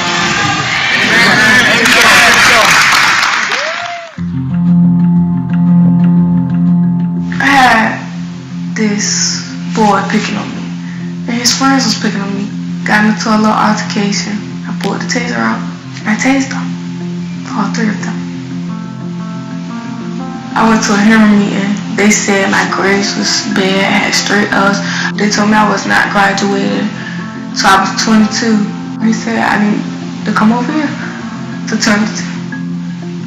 Kyra had been with me 3 times, getting in trouble with fighting in the community. She had gotten some charges. So she was caught up in the judicial system as well as school. Kyra had a baby. When the judge said she was going to lock her up, she knew she needed to be there for her baby. I was 15 when I found out I was pregnant. I just felt like I'm going to be on this journey by myself. That's why I got to leave my journey. It was really hard for me to keep coming back and forth to school with no babysitter. Then, how you going to take care of a baby with no money? You don't have no job. So I had to get up there and I had to start working. Mr. Barney told me I can come to school every other day. so I could be at home with my baby. Other days I go to work. Now she's focused and she wants to do better. I was taking 19 classes, passed 5 SOLs, and English wasn't really my best subject, but when I came here, I loved the English teacher. The English teacher here is amazing. I showed her that it didn't have to be this huge task that she saw it as. She would set goals for herself and we would check in, and she did exactly what she needed to do in order to be a term grad. Every time I came across, they helped me. And I really thank them for that. It was hard, I'm not gonna lie, but I did it. To see where she came from and where she is now. And she's graduating. When you had this conversation with her a year ago, you would have thought it would have taken another 2 to 3 years to graduate. And she got it done in 1.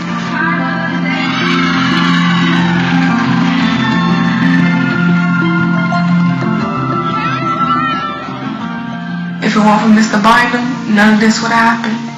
I'm a father figure. Something they never had.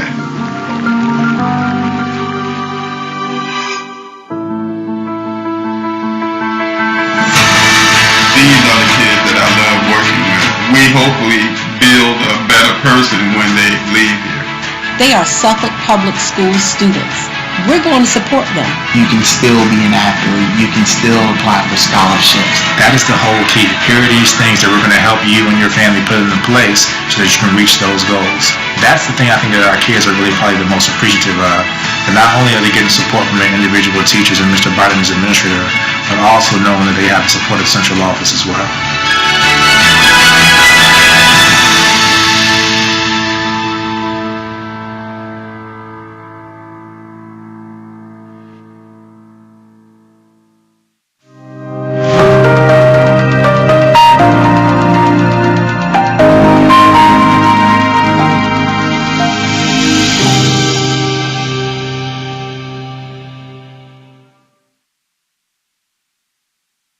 We're the first person they see and the last person they see at the beginning and end of the school day. Being a driver with Suffolk Public Schools offers you a lot of excellent benefits, and it's just a wonderfully rewarding job. It really, really takes a special person to be a bus driver. I think it's something that you can really set a career for. The application process is very simple. We have some wonderful trainers.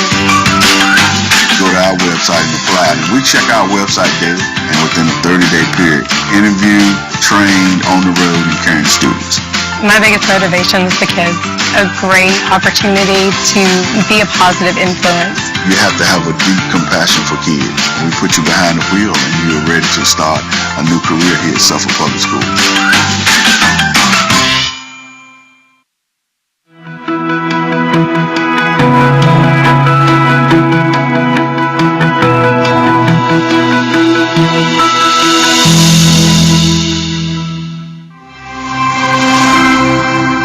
Today is called Broadway Day, and we invited Suffolk Public School students, grades 6 through 12, to come and do workshops from 9 a.m. to 4 p.m. So it's 4 sets of workshops. We have 4 instructors who have come, who are artists, who have been on Broadway and graced stages all across America. And so these kids have a chance to come and learn acting, singing, dancing, and stage combat in a workshop style throughout the day. Teaching is something I really love to do. Like, it fills me up so much to see other people be able to grow because of whatever impact I had on their lives. To be asked and to be paid to do something that I love to do, it really is nothing less than a blessing. This was originally designed as a SIPA masterclass, and then I decided, since we have such high caliber people coming in, that I wanted to open it up to all of Suffolk so that all the students could really benefit. I am proud to say we have at least 81 kids representing all 3 high schools, all 5 middle schools in Suffolk today. I think it's really, really helpful to our community that we're doing a lot more things in music, because music is a worldwide language that expresses many things. So I think starting here, especially with the youth, me and my peers learning these things in music and in theater can express ourselves to other people and just make the world better. And I think that's super important. There is interest in Suffolk. all across Suffolk. And I can say because I have been in all of the classes today and all of the workshops, and I've now met all of these kids, that the talent is here in Suffolk.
Suffolk Public Schools families. My name is Dr. Angela King, and I'm the coordinator of school counselors.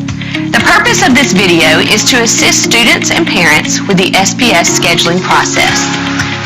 The profile of a Virginia graduate developed by the Virginia Board of Education describes the foundational skills students should attain during their K-12 education to make them life-ready.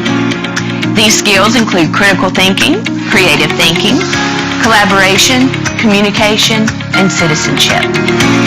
It is important that students and parents work with counselors, teachers, and administrators in the development of an academic and career plan that will ensure an effective educational experience aligned with personal goals and interests to prepare students to find success in our complex society. Hello, my name is Mona Parker, and I'm the School Counseling Director at the College and Career Academy at Purdue. Go Falcons! So this year, all high school students will be entering course requests for the upcoming school year through HAC, or Home Access Center. Students will be required to choose 8 classes and 2 alternates. Students will take 4 classes in the first semester and 4 different classes in the second semester, giving them a total of 8 credits per year. You will use the Student Career Planning Guide, the scheduling booklet that will be sent home, and recommendations from your school counselor to assist in choosing your courses for next year. You will notice in this guide several tabs to assist you in making your choices. Hello, my name is Kimberly Reed, School Counseling Director at Nansemond River High School. Go Warriors! First, you can explore potential career options in the Career Explorations tab. On this page, you will find a career cluster data.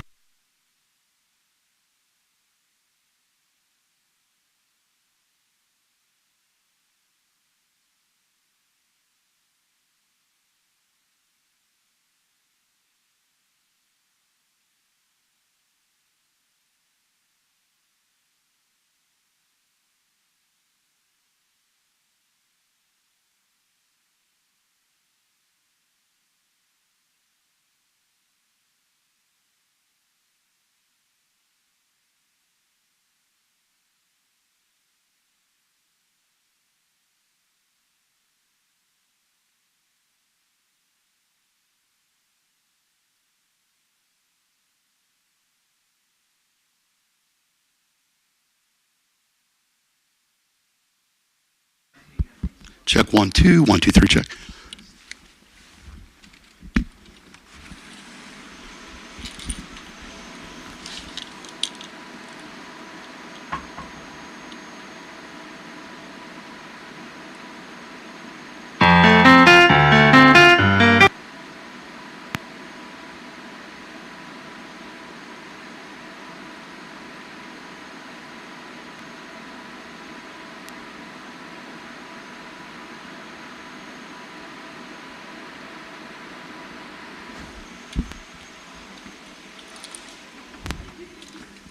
Hey, y'all.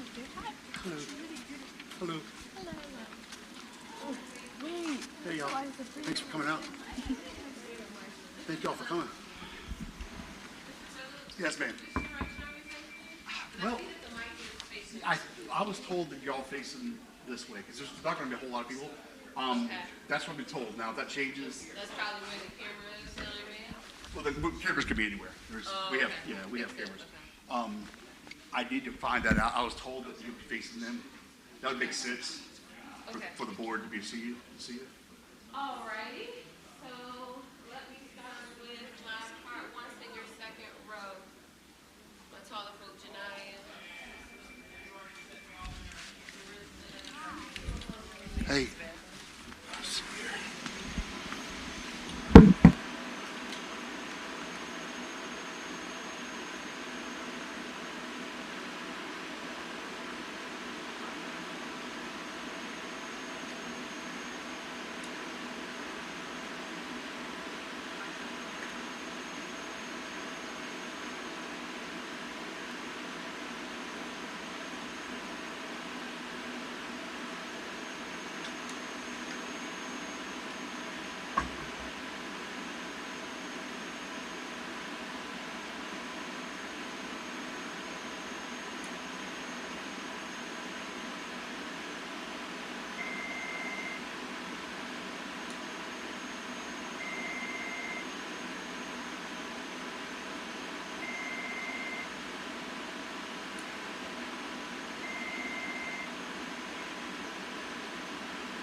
Do re mi. Do re mi fa. Do re mi fa sol. Do re mi fa sol la. Do re mi fa sol la ti. Do re mi fa sol la ti da da. Oh, did I send it to you in reverse order? Yeah, Great. okay. Let's try to make the same. Lift every voice and sing. All right, we gotta descend.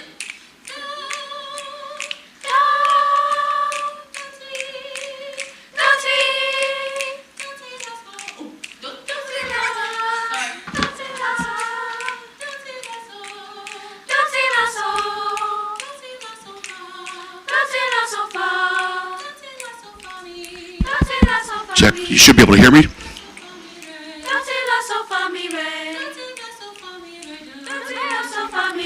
All right, we're going to do lift every voice, and I'm going to do this in 10 seconds. We'll let it go, okay?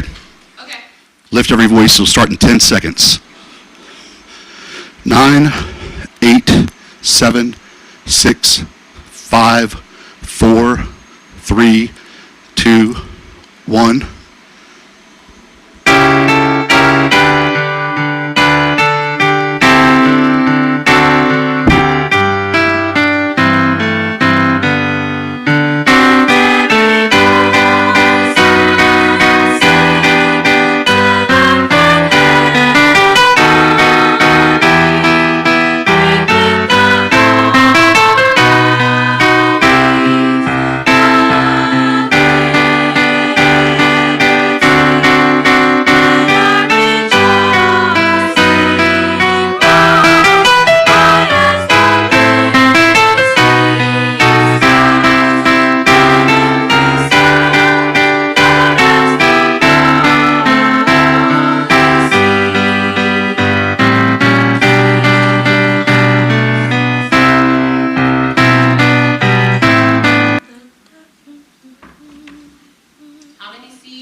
All right, can't take Cannon. We'll start at 5 seconds. 5, 4, 3, 2, 1.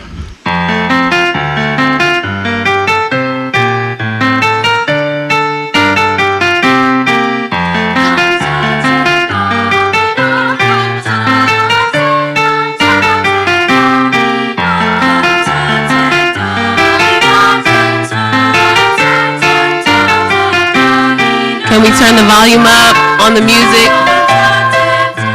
The music is the way it's coming out. I'll try to see what I can do here.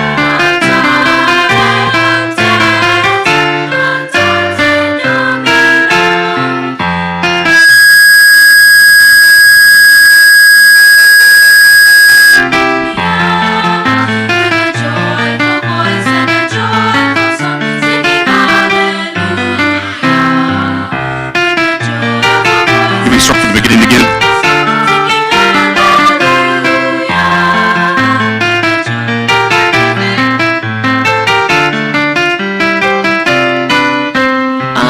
Not necessarily, but is that as loud as the volume is going to be? It will be just because the feedback. Let me see how much more I can get it. Give me one second. Okay, for the live stream?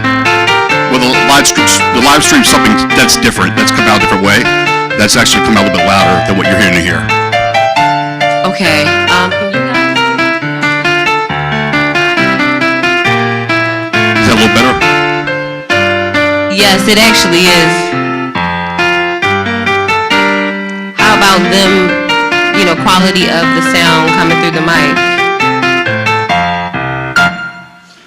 All right, let's do it one more time, just a little bit so I know, because I'm not, hold on. All right, go do the Canon again one more time. Need to be tall, okay?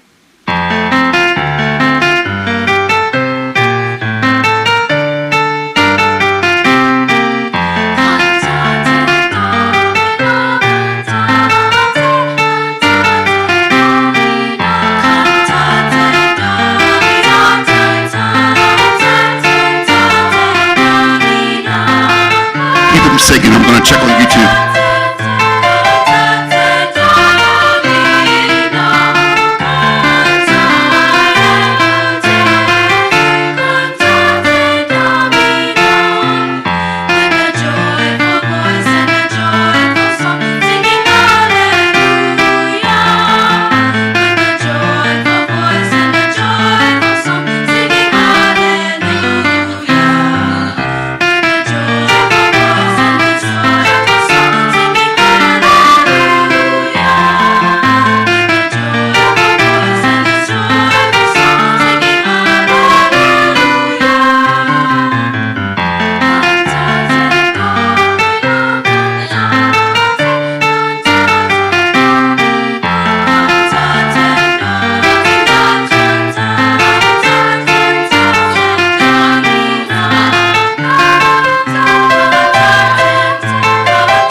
It sounds fine. All right, okay. Because we're going to do a good job. Good job. All right, thank you. Should we turn this off? And then just turn it?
Today is called Broadway Day, and we invited Suffolk Public School students, grades 6 through 12, to come and do workshops from 9 a.m. to 4 p.m. So it's 4 sets of workshops.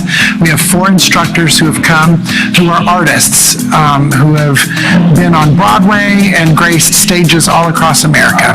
And so these kids have a chance to come and learn acting, singing, dancing, and stage combat in a workshop style throughout the day. Teaching is something I really love to do. Like, it fills me up so much to see other people be able to grow because of whatever impact I had on their lives. To be asked and to be paid to do something that I love to do, it really is nothing less than a blessing. This was originally designed as a SIPA master class, and then I decided, since we have such high caliber people coming in, that I wanted to open it up to all of Suffolk so that all the students could really benefit. I am proud to say we have at least 81 kids representing all 3 high schools, all 5 middle schools in Suffolk today.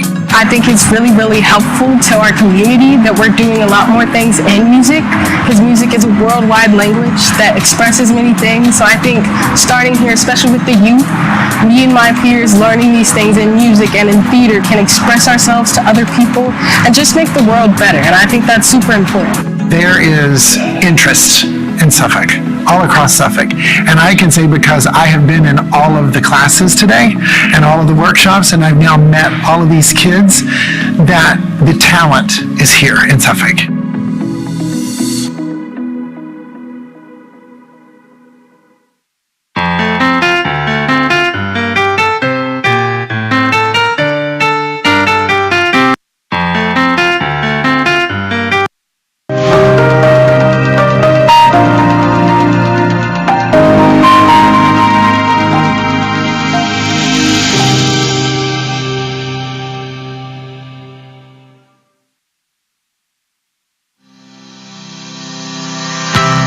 Suffolk Public Schools, present every day. Too many absences, excused or unexcused, can keep students from succeeding in school and in life. In a 180-day school year, 18 days of absence, that averages to missing about 2 school days every month. Losing those days can knock students off track for academic success. Why is daily attendance so important for students? Here are some recent findings. Education studies found a student with 6 days absent is equivalent to 30 hours of learning loss for that student. 10 days absent is equal to 50 hours lost, and 19 days absent is the same as losing 95 hours of learning. Tardy means delayed beyond the expected arrival time. When a student shows up late to class, it can impede their learning, disrupt the flow of instruction, and distract other students in the classroom. What are some ways to avoid tardiness? Try to establish a school prep routine the night before, like packing backpacks and lunches. Gather clothing for the next day and set up a last stop station where you can pick up last-minute things when heading out the door. When students improve their attendance rates, they also improve their academic prospects and their chances for grade level promotion or graduation. As you can see, missing out on school lessons, either by absence or tardiness, leaves students vulnerable to falling behind. School attendance matters to your students' academic future. Suffolk Public Schools, present every day.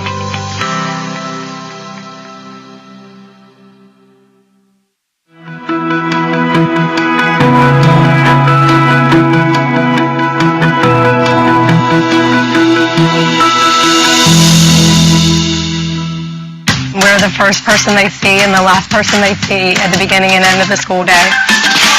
Being a driver with Suffolk Public Schools offers you a lot of excellent benefits, and it's just a wonderfully rewarding job. It really takes a special person to be a bus driver and be something that you can really set a career for. The application process is very simple. We have some wonderful trainers. Go to our website and apply. And we check our website daily, and within a 30-day period, interview, train, on the road, and carrying students. My biggest motivation is the kids. A great opportunity to be a positive influence. You have to have a deep compassion for kids. We put you behind the wheel and you're ready to start a new career here at Suffolk Public Schools.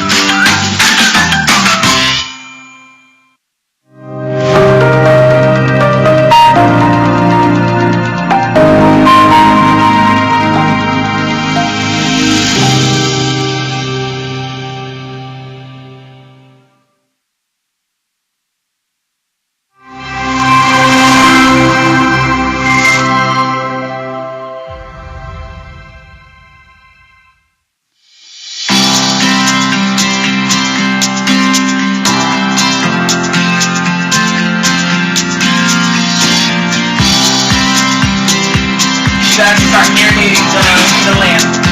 My name is Maya Collins. I am the Culinary Arts Instructor here at the College and Career Academy at Prudence.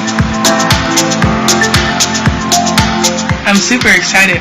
My students are actually going to be working with Chef Malcolm Mitchell. We have to make the demi today. We're going to be cooking a 4-course meal for about 36 people.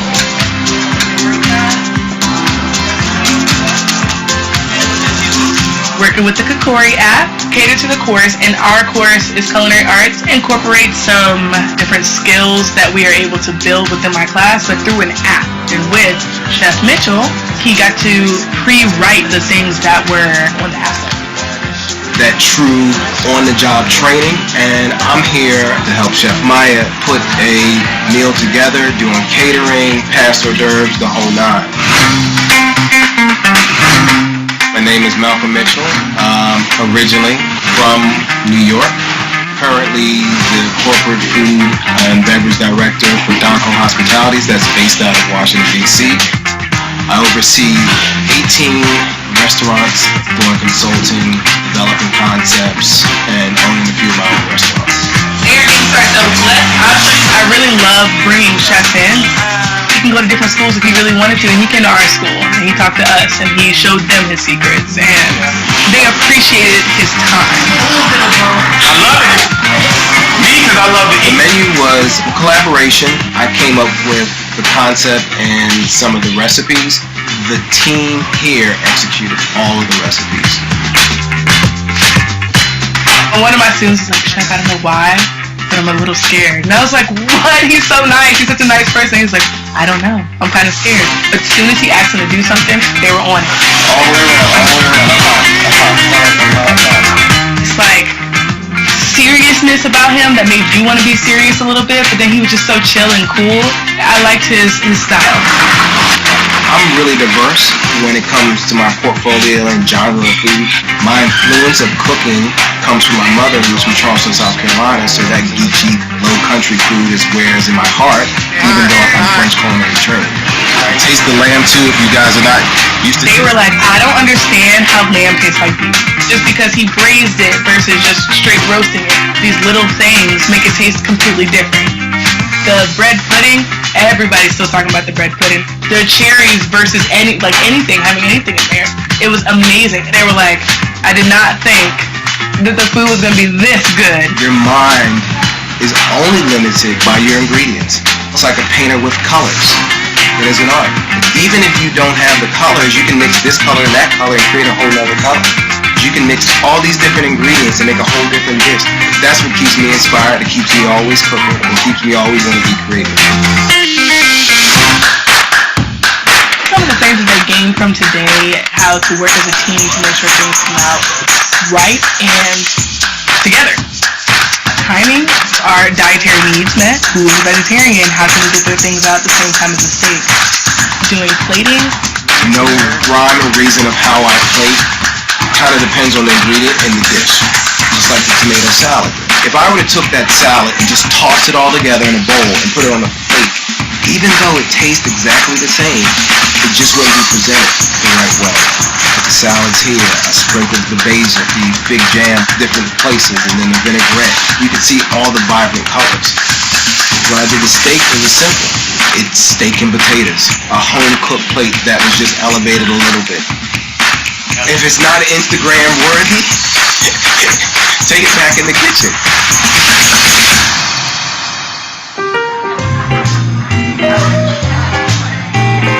We had some big people here today. Superintendent and his cabinet, all the staff, teachers, and administrators from here at CCAP. This is really big. I was hoping, even though they were in a school, they didn't think that it was students back there cooking their meal. I wanted them to be transformed that they were in a fine dining restaurant and they were not in a culinary school. I think we accomplished that.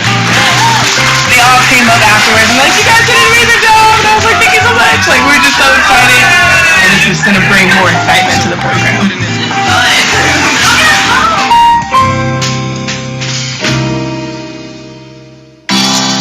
Say skills that pay the bills, and you guys are learning skills, and since COVID, 25% of our industry is gone. The only way to fill those positions is programs like this. this whole program brought a lot of richness to the class, opportunities. You can have skills, but if you don't have an opportunity to use your skills, and that I can give you that opportunity for me.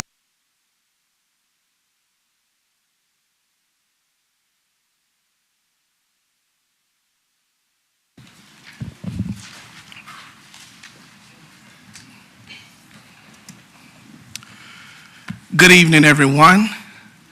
The Suffolk Public Schools General School Board meeting for the month of February will here now come to order. At this time, we will ask that you all stand and join in with me as we lead in the Pledge of Allegiance. I pledge allegiance to the flag of the United States of America and to the republic for which it stands, one nation, under God, indivisible, with liberty and justice for all. Thank you so much. You may be seated.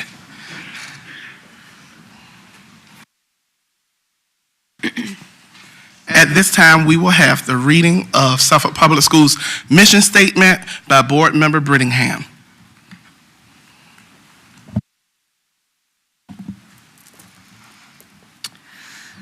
The mission of Suffolk Public Schools is to produce the 21st century learners that will become productive citizens in society, foster a dynamic, safe, and nurturing learning environment, partner with school community for benefits of the students and staff, strengthen the school division by employing a highly qualified and diverse staff, effectively and efficiently manage capital and human resources, and effectively communicate to increase community investment. Thank you so much, Board Member Brittingham. At this time, and we're going to be a little unorthodox, okay? At this time, I will ask if everyone who is gathered in this room with us, if you can give a standing ovation for the John F. Kennedy Middle School chorus. Let's clap it up for them.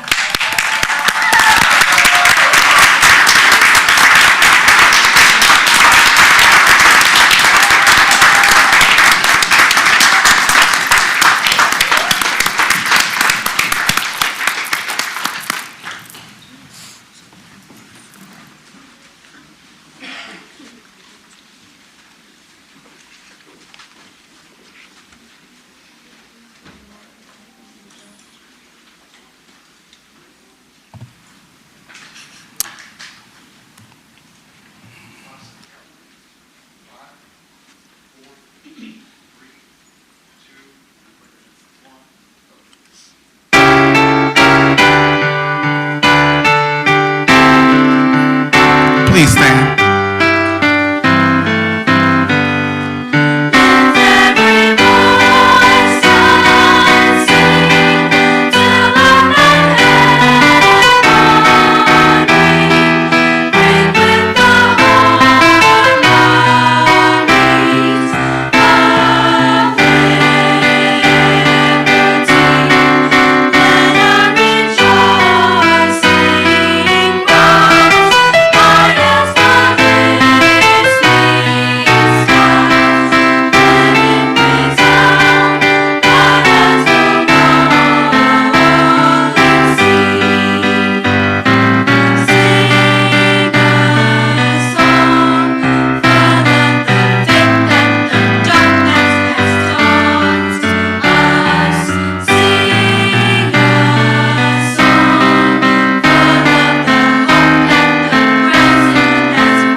What an outstanding job. Let's give it up for him one more time.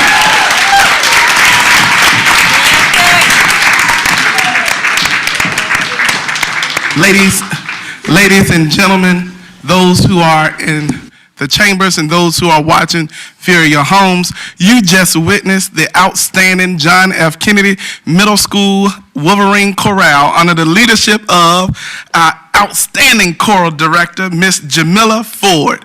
We are super excited. John F. Kennedy Chorus Program has been featured several times on national TV because they have been invited to sing to the christening of the USS JFK. We are doing great things here in the city of Suffolk, and this is just the start. This is not the middle. This is not the end. It is just beginning. At this time, we're going to move forward to our agenda with an approval of our agenda. We will entertain a motion. So moved. Second. Madam Clerk. Ms. Howell.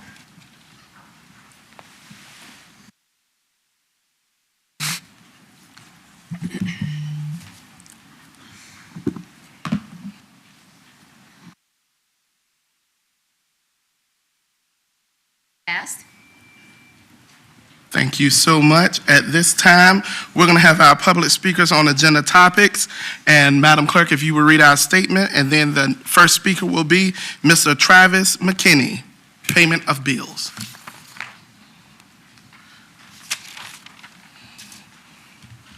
It is the intent of the school board to ensure that the affairs of the board be conducted in an open and orderly manner, that all persons desiring to address the board are afforded an opportunity to do so in the order in which they sign up to speak, that persons in attendance may observe and hear the proceedings of the board without distraction, and that the members of the board and board employees are able to transact the business of the board with minimal disruption.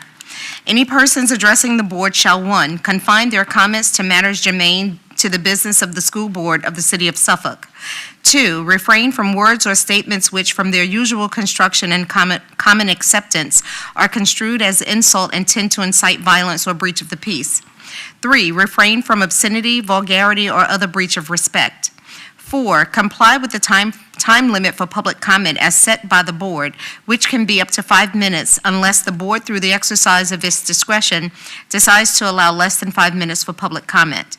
Refrain from cumulative or repetitive remarks. And 6, refrain from making any comment regarding any pending student discipline or employee grievance matters. The appropriate forum for such matters is the applicable administrative hearing provided by state law or, where appropriate, court proceeding. Expressive activities including, but not limited to, petitioning, picketing, displaying signs or posters, solicitation, demonstrating, pamphlet distribution, and conducting polls shall not be permitted in any meeting area where the school board is meeting, the waiting areas, or corridors adjacent thereto. Persons addressing the board may deliver to the board or its clerk written materials including reports, statements, exhibits, letters, or signed petitions, and may also make use of any chart or graph during their verbal presentation. The school board welcomes comments from the public as appropriate. Board members will listen to public comment but will not comment, deliberate, or take action on them. The school board chair may direct the superintendent to investigate items and report back to the school board at a subsequent meeting. The chair or other presiding officer shall preserve decorum and shall decide all question of public order, subject to appeal to the board. At the request of the chair, a city police officer shall act as sergeant-at-arms at tonight's board meeting. That officer shall, under the direction of the chair or other presiding officer, have charge of the meeting area, the waiting areas, and corridors adjacent thereto, and shall prevent disorder or interruption of the business of the board. Please state your name and address before speaking. Travis McKinney, 2804 Lake Cahoon Point. Good evening. I see that y'all got a very busy agenda tonight, so I'll only take up about 5 minutes every time. I'm here to address the bill payments that came out for the agenda. It's item number 2, payment of bills and payroll. And I got some oddities, some curiosities, a little bit of mystery, and there's a lot of things going on in this document. I'm trying to get some clarification too. So let's begin the conversation. The highlight of what I'm here tonight is the expenses listed under the 12-page report of Bank of America purchase cards. And just so people understand, there's only 13 and a half school days in December. Yet in that time frame, in the month of December, 197 Amazon Marketplace purchases were made. Contingencies, I guess. 25 of purchases were made after the kids got out of school. These aren't small purchases. These are $1,000 purchase line items. Full disclosure, at the end of the school year, I'm selling my Amazon stock. From February last year to today, February last year to include tonight, there were 31 field trips authorized by the school board. In the month of December, inside a 20-day span, credit card users made 14 field trips to Walmart, 26 field trips to Lowe's, 8 to Home Depot, 5 to grocery stores, and 1 to Sam's Club. I find that rather amazing. I had to look up what high tide was. There's a $2,800 expense listed to high tide. High tide is a restaurant. I looked at the menu. Between me and my wife, we'd probably run a bill of about maybe $70, including tips, drinks, and everything else like that. So if me and my wife can sit there and spend maybe $70 at this restaurant, I'm wondering what $2,800 expense charge was to that restaurant. And I'm kind of curious as why I'm paying that bill as a taxpayer. $80 is a lot of money for a couple to go out and eat. That's a luxury item. I can't understand how we spent $2,800. Of other restaurants, cakes and donuts, to include the La Perella for $225, Carrabba's for $46, Longhorn Steak for $28, Cold Stone Creamery, good place, $10, Tropical Smoothie, somebody charged $8.06 to the purchase expense that we, the taxpayers, are going to pay for $8.06. It doesn't make any sense because I guess that person wasn't aware of the smoothie wellness program that the school is paying $2,052 for. So there's a lot of expenses in there. Krispy Kreme Donuts, General Public, another nice restaurant, $329, 2 billions on that. Mission Barbecue, $20. Kickback Jacks, $409. Nothing But Cakes, which is a really good product, $615. In the month of December, for restaurants and foods and other things, somebody spent $5,365. And that's in 1 month. That's twice the monthly income of some of the people that's probably sitting in this room right now. Things that don't make sense. Webrestaurant Store, an online restaurant supply company, have a $265 charge to a classroom instruction, $414 charge to facilities and maintenance, and then a $311 charge to food and nutrition. Which of those categories is that charge supposed to go to? 3 separate charges to the same online store, 3 different fields. That makes no sense. Scenario learning. Scenario learning is a software tool for problem solving, teach kids on how to solve problems. That's billed to facilities and maintenance. That doesn't make any sense. We got other oddities out there. Rexel Salisbury, a couple of charges for $2,100. 2 Apple iPads. Everybody's using Chromebooks. I don't understand why we have 2 Apple iPads out there in the system. But I know that we've paid $2,000 in Apple.com service fees for those 2 iPads. It's very curious. Now, here's the thing. Last year, this school board decided to allow the superintendent to go unfettered in overhead expenses and having to sit there and have approvals to you. And I'm just wondering if this is what the foresight of that thought process was. Tonight, you have to sit there and vote on this payment and payroll, and you either have to approve it or disapprove it. And it's kind of curious because this money's already been paid. And if the school board disapproves it, I don't know what happens to it. But I want you all to recognize that you're not approving this consent agenda. All you're doing is acknowledging that you've read it. You all have a good night. Thank you, Mr. McKinney. At this time, we will move to our next item on the agenda, and that is reports by the superintendent. Thank you, Mr. Riddick. I'm going to call Mr. Melvin Bradshaw up, our coordinator of community engagement, to discuss the good news report, alumni spotlight, our STAR program, the General Assembly recognizing Florence Bowser Elementary, Lakeland High School Broadway Day, athletics and activities, awards or recognitions that include our January teacher spotlight, our outstanding STEM educator, community donations, as well as our calendar of special events that I will bring up the rear. Mr. Bradshaw. Good evening, Chairman Riddick, Vice Chair Cowell, school board members, and Dr. Gordon. I want to start off tonight with our good news report on alumni spotlight by recognizing Ryan Speedo Green.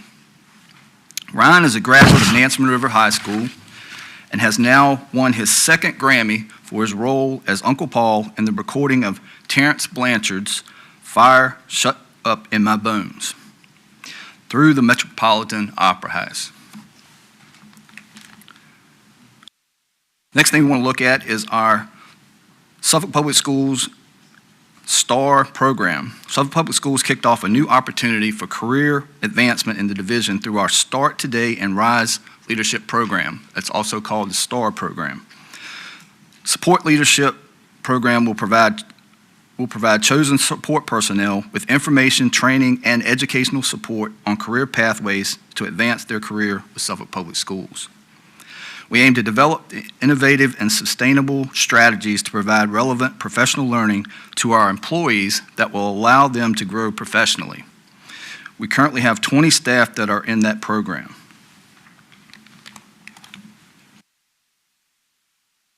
Congratulations to Florence Bowser Elementary School for being recognized by Delegate Nadarius Clark for 100 years of educational excellence at the Virginia General Assembly. The group also met with Delegate Don Scott, House Minority Leader, Delegate Clinton Jenkins, and Delegate Emily Brewer. We'd also like to thank Brandon Randleman for coordinating the visits and the KLM Foundation for supporting Florence Bowser Elementary School with teacher scholarships and donations.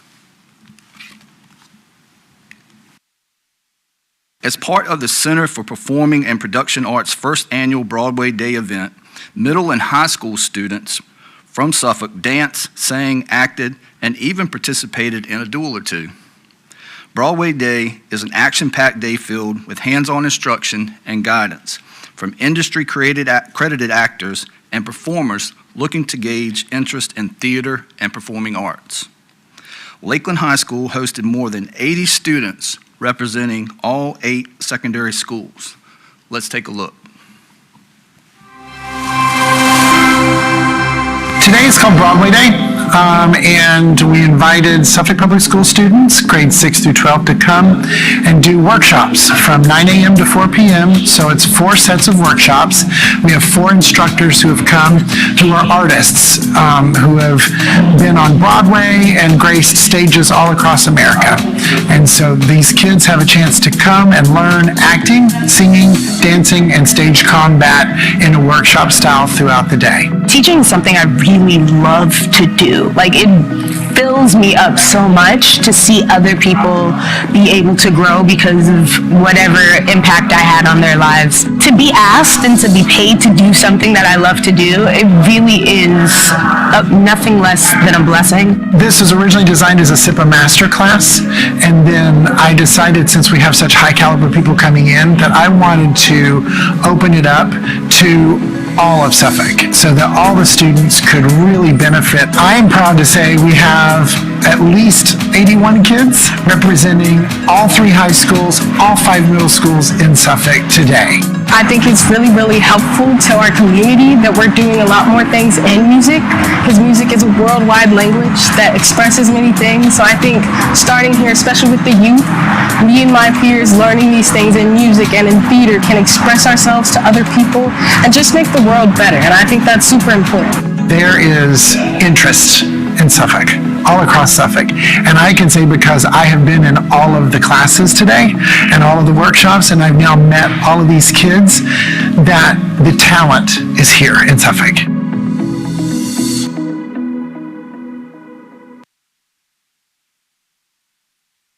Now we'd like to recognize some of our athletes from this past football season for their achievements. First of all, Virginia High School League Class 5 2022 All-State Football Team, Dallas Slaughter, the kicker for Nansemond River High School. Offensive Unit 2, second team All-State, Roman Soriano, offensive lineman, also from Nansemond River High School. And for the defensive unit, second team All-State, Emmanuel Izagoa, defensive end, Nansemond River High School, and then Mike Thomas, linebacker, Nansemond River High School. Our teacher spotlight for January recognizes 9 teachers from elementary, middle, and high school. Holly Wolfenkuhl from Oakland Elementary School, Karen Branson from Oakland Elementary School, Paige Driver from Kings Fork Middle School, Shandella Leary from Kingsford Middle School, Allison Dyes from Nansemond River High School, Giuseppe Woodard from John F. Kennedy Middle School, Anisha Green, also from John F. Kennedy Middle School, Jessica McCabe from Colonel Fred Cherry Middle School, and Ellen Jones from Lakeland High School.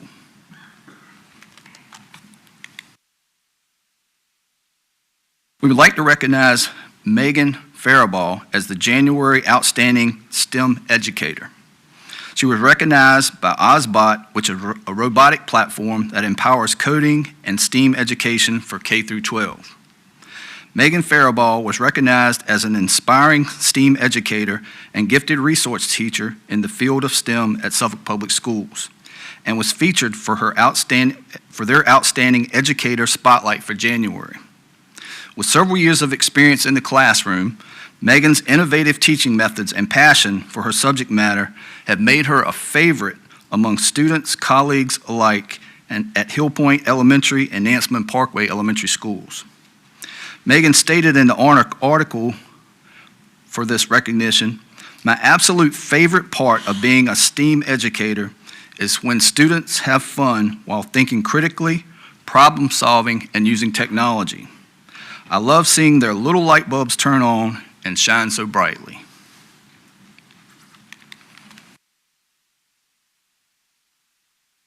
And last but not least, we want to have a special thank you to go out to Believers Church in Suffolk for the generous donation to Creekside Elementary School. Thank you, and that concludes my good news report.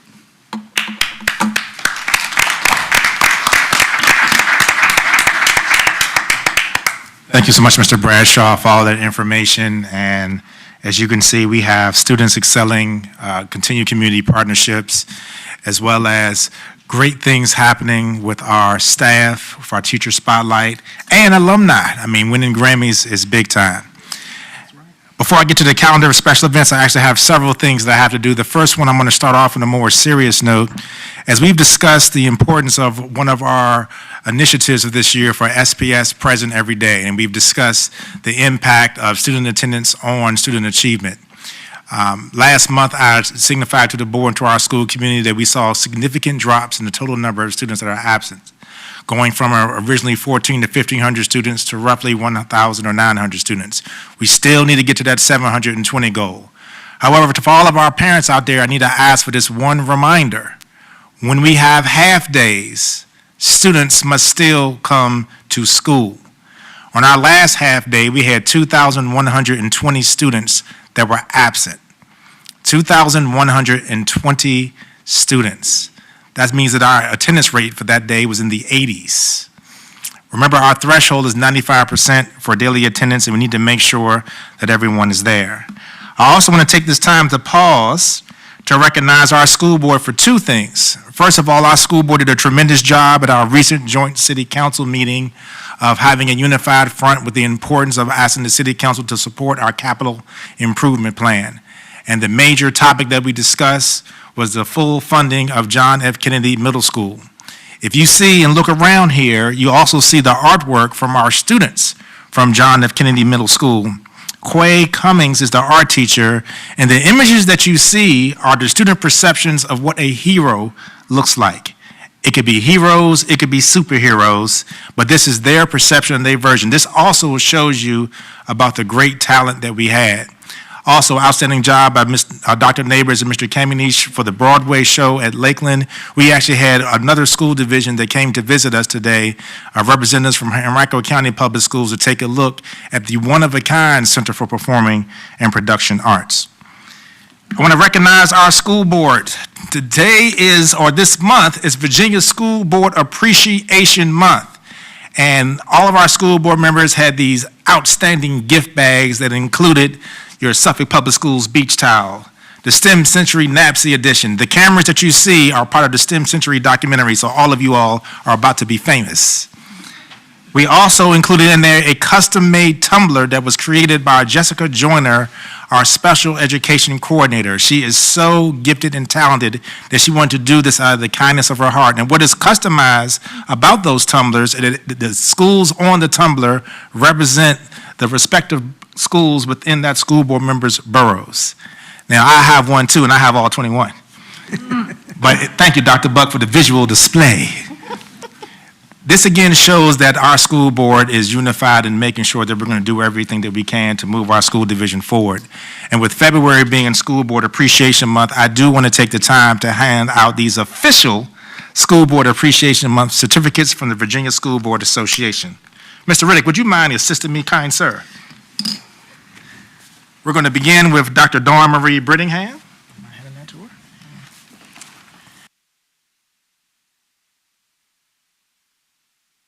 Dr. Judith Brooks Buck.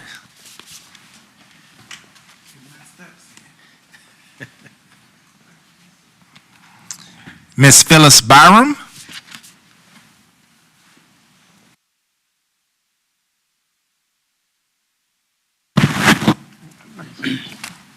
Miss Karen L. Jenkins. He's definitely getting his steps in here. There you go.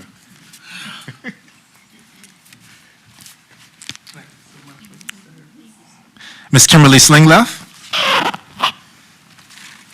Thank you so much for your Vice Chair Heather Howell. For your service. Chairman Tyron Riddick. Who, me? Thank you so much for your service. Thank you.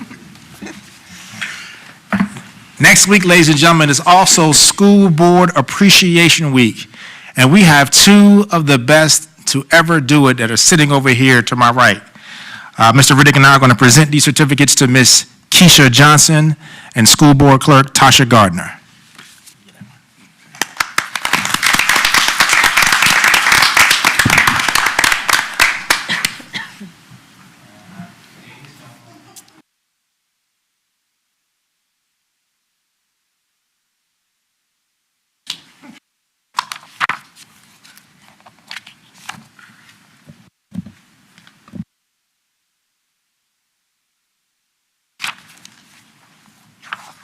I want to take this time, Chairman Riddick and our school community, to announce our calendar of special events. As we know, this is African American History Month. We've had common themes throughout the week. This week is African Garb Week. As we can see, our Chief Academic Officer, Dr. Branch, is actually wearing an example of that. As I just mentioned, this is School Board Appreciation Month. This is also Mr. Skinner's favorite month. It's Career and Technical Education Month. This is National School Counseling Week. Our school counselors do a tremendous job here in the school division under the leadership of Dr. Angela King. Parents, report cards will be distributed Monday. So please make sure you check that out. As I already mentioned, next week is School Board Appreciation Week. We have a parent-teacher conference with early dismissal on Wednesday, February 15th. President's Day holiday, all schools and departments will be closed on February 20th. The special school board meeting for the superintendent's proposed budget will be February 23rd at 6 p.m. here. Please tune in.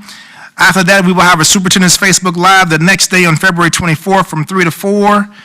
As we look forward to the month of March, March is Youth Art Month, Women's History Month. It's also Music in Our Schools, National Nutrition Month. Read Across America Day is March 2nd. Maintenance Worker Appreciation Day. Mr. Napier's team, we couldn't do it without you, is March 4th. National School Social Work Week is March 5th through the 11th. National School Breakfast Week. I can't wait to see what Dr. Whiting and his team has prepared for March 6th through the 10th. Professional Learning Day. No schools for students because it's training for our staff will also be on March 6th. And our next school board meeting, Mr. Chair, will be March 9th. Thank you. That concludes the Superintendent's Good News Report. Thank you so much, Dr. Gordon, for that excellent report. At this time, I would like to defer just a little bit and say thank you to Mrs. Gardner as well as Ms. Johnson. She just got married, so I'm trying to make sure I keep the new last name intact. I want to give props. Do you all have anything you would like to say? No? They're going to get me afterwards. Ladies and gentlemen, I just want to explain why I wanted to give them their flowers. The clerks are the blood veins of the Suffolk City School Board. And it is the clerks, along with the superintendent and our attorney, who pretty much are responsible for a lot of the behind-the-scenes work. And they help make our job a lot easier by gathering the information and make sure we receive the information. So getting back on task at hand, our next item of business is the consent agenda. Is there any discussion, or do we want to take it collectively? Mr. Chair, Yes, Board Member Brittingham. I would like to make a motion to remove the bills and payment and payroll from the consent agenda to the new business, please. Okay, so we can pull it out if you have questions, and we can make a motion to approve the consent agenda with removing the bills and payment on the new business. So if you could amend your motion or rephrase it to approve the consent agenda with the bills and payment pulled out. I would like to make an amendment to my motion to approve the bills and payment and payroll. Is there a second?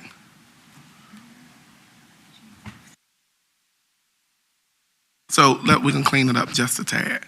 I can't make the motion, but the way it would be is move to approve the consent agenda with removing the bills and payrolls to be discussed under new business. And then we will need a second, and we will go from vote if there's no additional discussion. I'd like to move to remove the bills and payment from the consent agenda and move it to new business. And approve the consent agenda. Is there a second? Without it in, okay. May I make amendment to that? I would like, may I tag something on with what Dr. Brittingham has said? I would like to move to approve the consent agenda with the payment of bills and payroll removed, as well as the 2022-2023 elective and AP textbook adoption committee item removed. And to have those items put under new business? Both of those items, yes, please. Okay, so it's 3 items coming out of the consent agenda? No, 2 items. Two, bills and payments and payroll, and then the textbook adoption. The AP textbook adoption committee, yes. Committee. So the initial motion was made by Board Member Brittingham, an amendment was made by Board Member Slingloff. Is there a second? Be a second or the motion dies. I'll second it so they can discuss. Okay. Madam Clerk? Board members, please vote.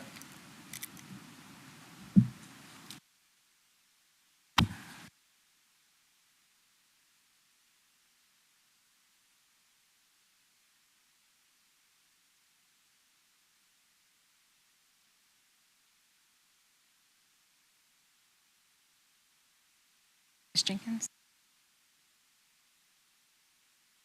Motion passed.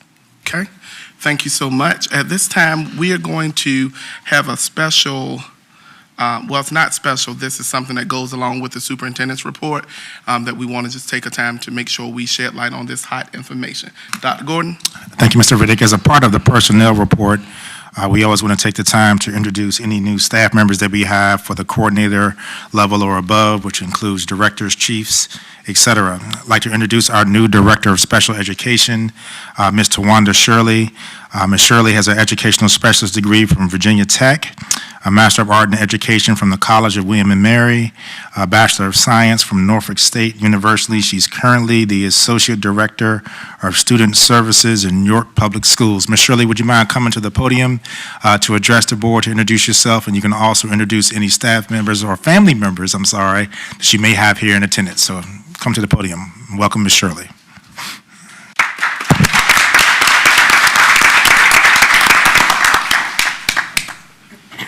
Good evening to Chairman Riddick, to Dr. Gordon, Superintendent, distinguished guests. It is my honor to accept this appointment as the Director of Special Education for Suffolk Public Schools. I would like to acknowledge my family members with me tonight, my mother and my 3 children, and thank them for supporting me as I embark on the next journey in my career. It is with my deepest gratitude that I thank you, school board members, superintendent, for this opportunity to be a part of the Suffolk Public Schools School District and to serve the students and families within the communities here at Suffolk Public Schools. Ms. Shirley rose to the top of a very extensive interview process that included writing samples, 2 interviews, scenarios, entry plans, and a lot of grilling from me and Dr. Branch. And we're excited. She's going to be beginning with us on February 21st. Dr. Branch has been holding a dual role since March of 2021.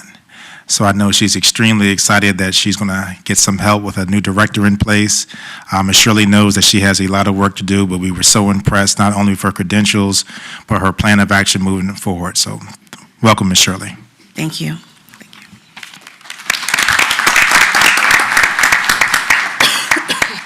Mr. Chair, may I say something? Yes, ma'am. Ms. Shirley, I believe I told you this about 20 years ago. Congratulations. We welcome you to the SPS family, and we are looking forward to moving full speed ahead. At this time, we move forward to our next item on our agenda, which is unfinished business. And we have 58 ordinances. And I will defer to the will of the board as into how you would like to take them. If you would like to take them collectively or individually, or if there's another idea. That we take them collectively. Okay. We've had almost 2 months to go over them. Actually, we've had more than that because we got our board books. I believe it was August of 22 for those of us who've been on the board, and everybody else got them when they became members of the board. So they're not like we haven't seen these before. There's a motion on the floor to take them collectively. Is there a second? Second. The motion has been made by Board Member Brooks Buck and second by Board Member Byram. Any discussion? Mr. Chair, if I could just make one comment on one of them. It's been brought to my attention this evening. It's your number 38. It is 8-14.1. There should be one minor change to that. The link in Section A, Paragraph 2, the third line, the wording that should be deleted is specific academic aptitude, and in its place it should read and/or fine and performing arts. That's Section A, Paragraph 2.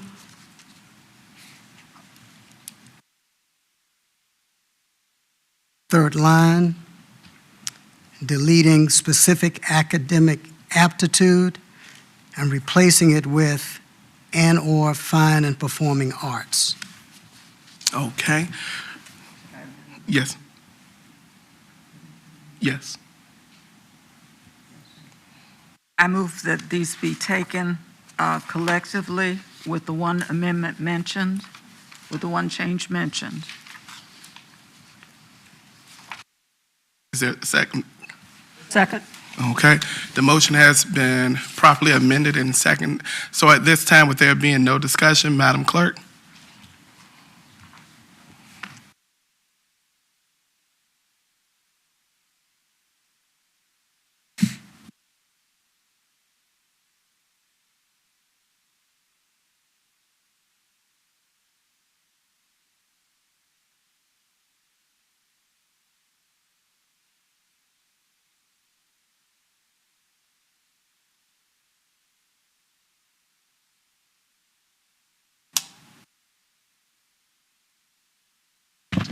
Board members, please vote.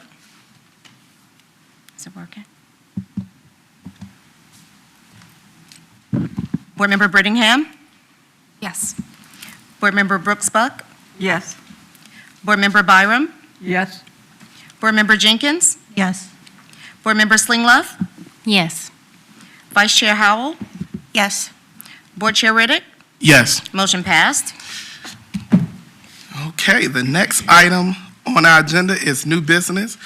We have a presentation of STEM Century. At this time, we're going to turn this over to the hands of Dr. Gordon. He'll introduce our guest. Thank you, Mr. Riddick. I'm going to call to the podium the CEO of 21st Cent Ed, Mr. Marlon Lindsay. He's also being assisted by one of the Chief Operations Officers, Ms. Nikhil Cotton. We are extremely excited about this opportunity and our partnership with 21st Cent Ed, STEM Century. One of the books, one of the gifts that the school board members actually had in their School Board Appreciation Month was the NABC edition, STEM Century, that I was one of the authors on that Mr. Lindsay had reached out to me for. We are looking to not only improve science SOL scores, to increase our total number of STEM activities and resources, to provide additional community partnerships and internships for our students that will lead to economic and workforce development. And some of the things that Mr. Lindsay has planned, that professional development that will begin tomorrow, will show how this is cutting edge, and it's also going to be the first of its kind for any school division. So with that being said, Mr. Lindsay, I will turn it over to you. Thank you, Dr. Gordon. Mr. Chair, members of the board, and the audience. I'm delighted to be here with you today. I hail from the great state of Utah to be here with you today. I'm really excited about that because I got to escape the cold. It is cold in Utah right now. Probably not as cold as you think, but it's cold out there. We are at what I like to describe as an inflection point in human development. And that's a big statement, but it's a true statement because the world that we're living in today is a world that we're not prepared to live in. Oxford University did a study a few years ago, and they said that 47% of all jobs will either disappear or change so that the incumbent performer will not be able to perform that job without being upskilled or reskilled. And that includes all of us in this room and, of course, our educators. So this is due to automation, artificial intelligence, robotics, and other emerging technologies. And it's here with us right now. In fact, if we could have the video played, I will show you what it looks like. This video is available on YouTube. Today, we're talking about facts. Today, we're talking about, I like to call them science facts, not science fiction. So Amazon is in your backyard. This is a typical Amazon warehouse where the robots actually bring the shelves to the pickers versus the pickers going around and picking items off the shelves and then shipping them.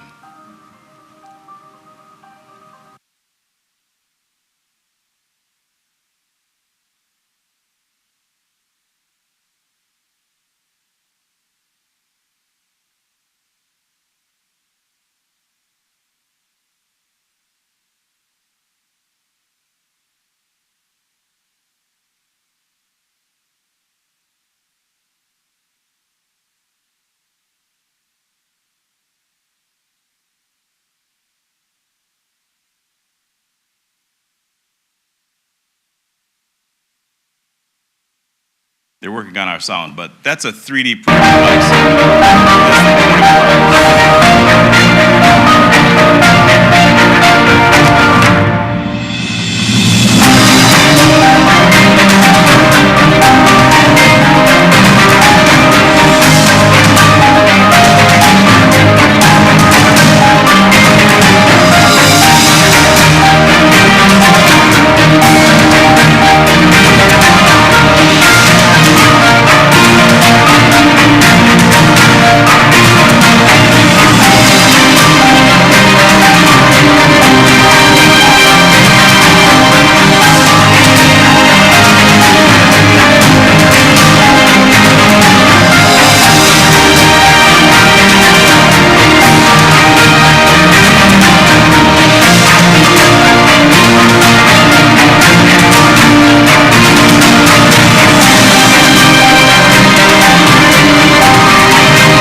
So I got a question for you. What did you notice? Maybe one or two noticings from that video.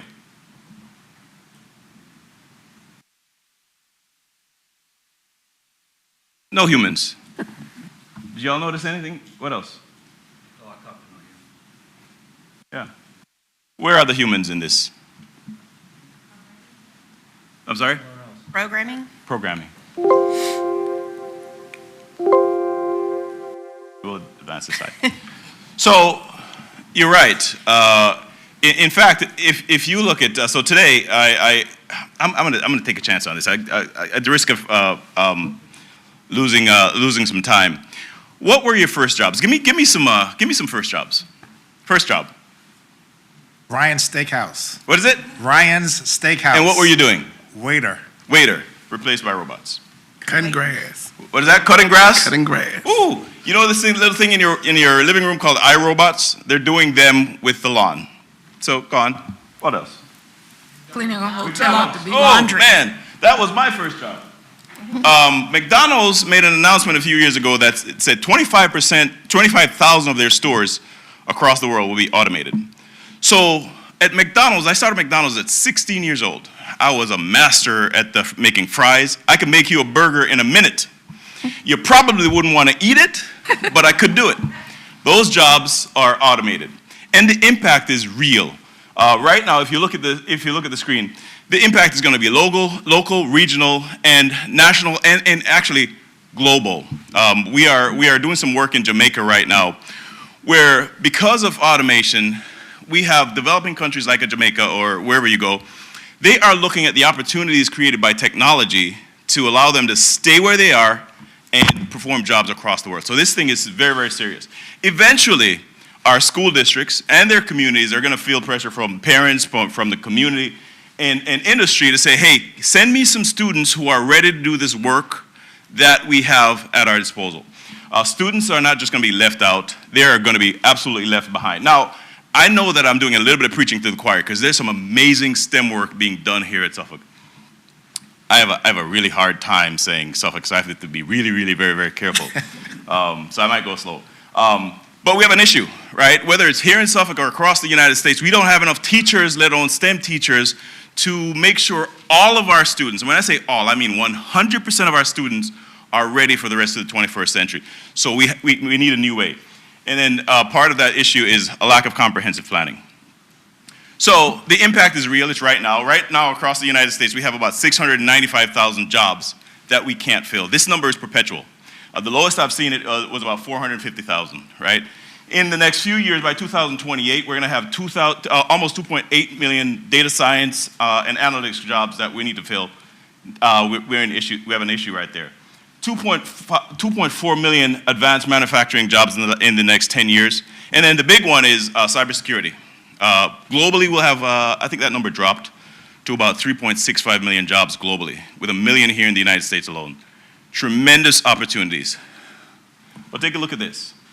It's not just in the United States, but specifically here in Virginia, you have over 30,000 jobs available. And the number for the state is you're only readying about 2,600 students to take on these jobs.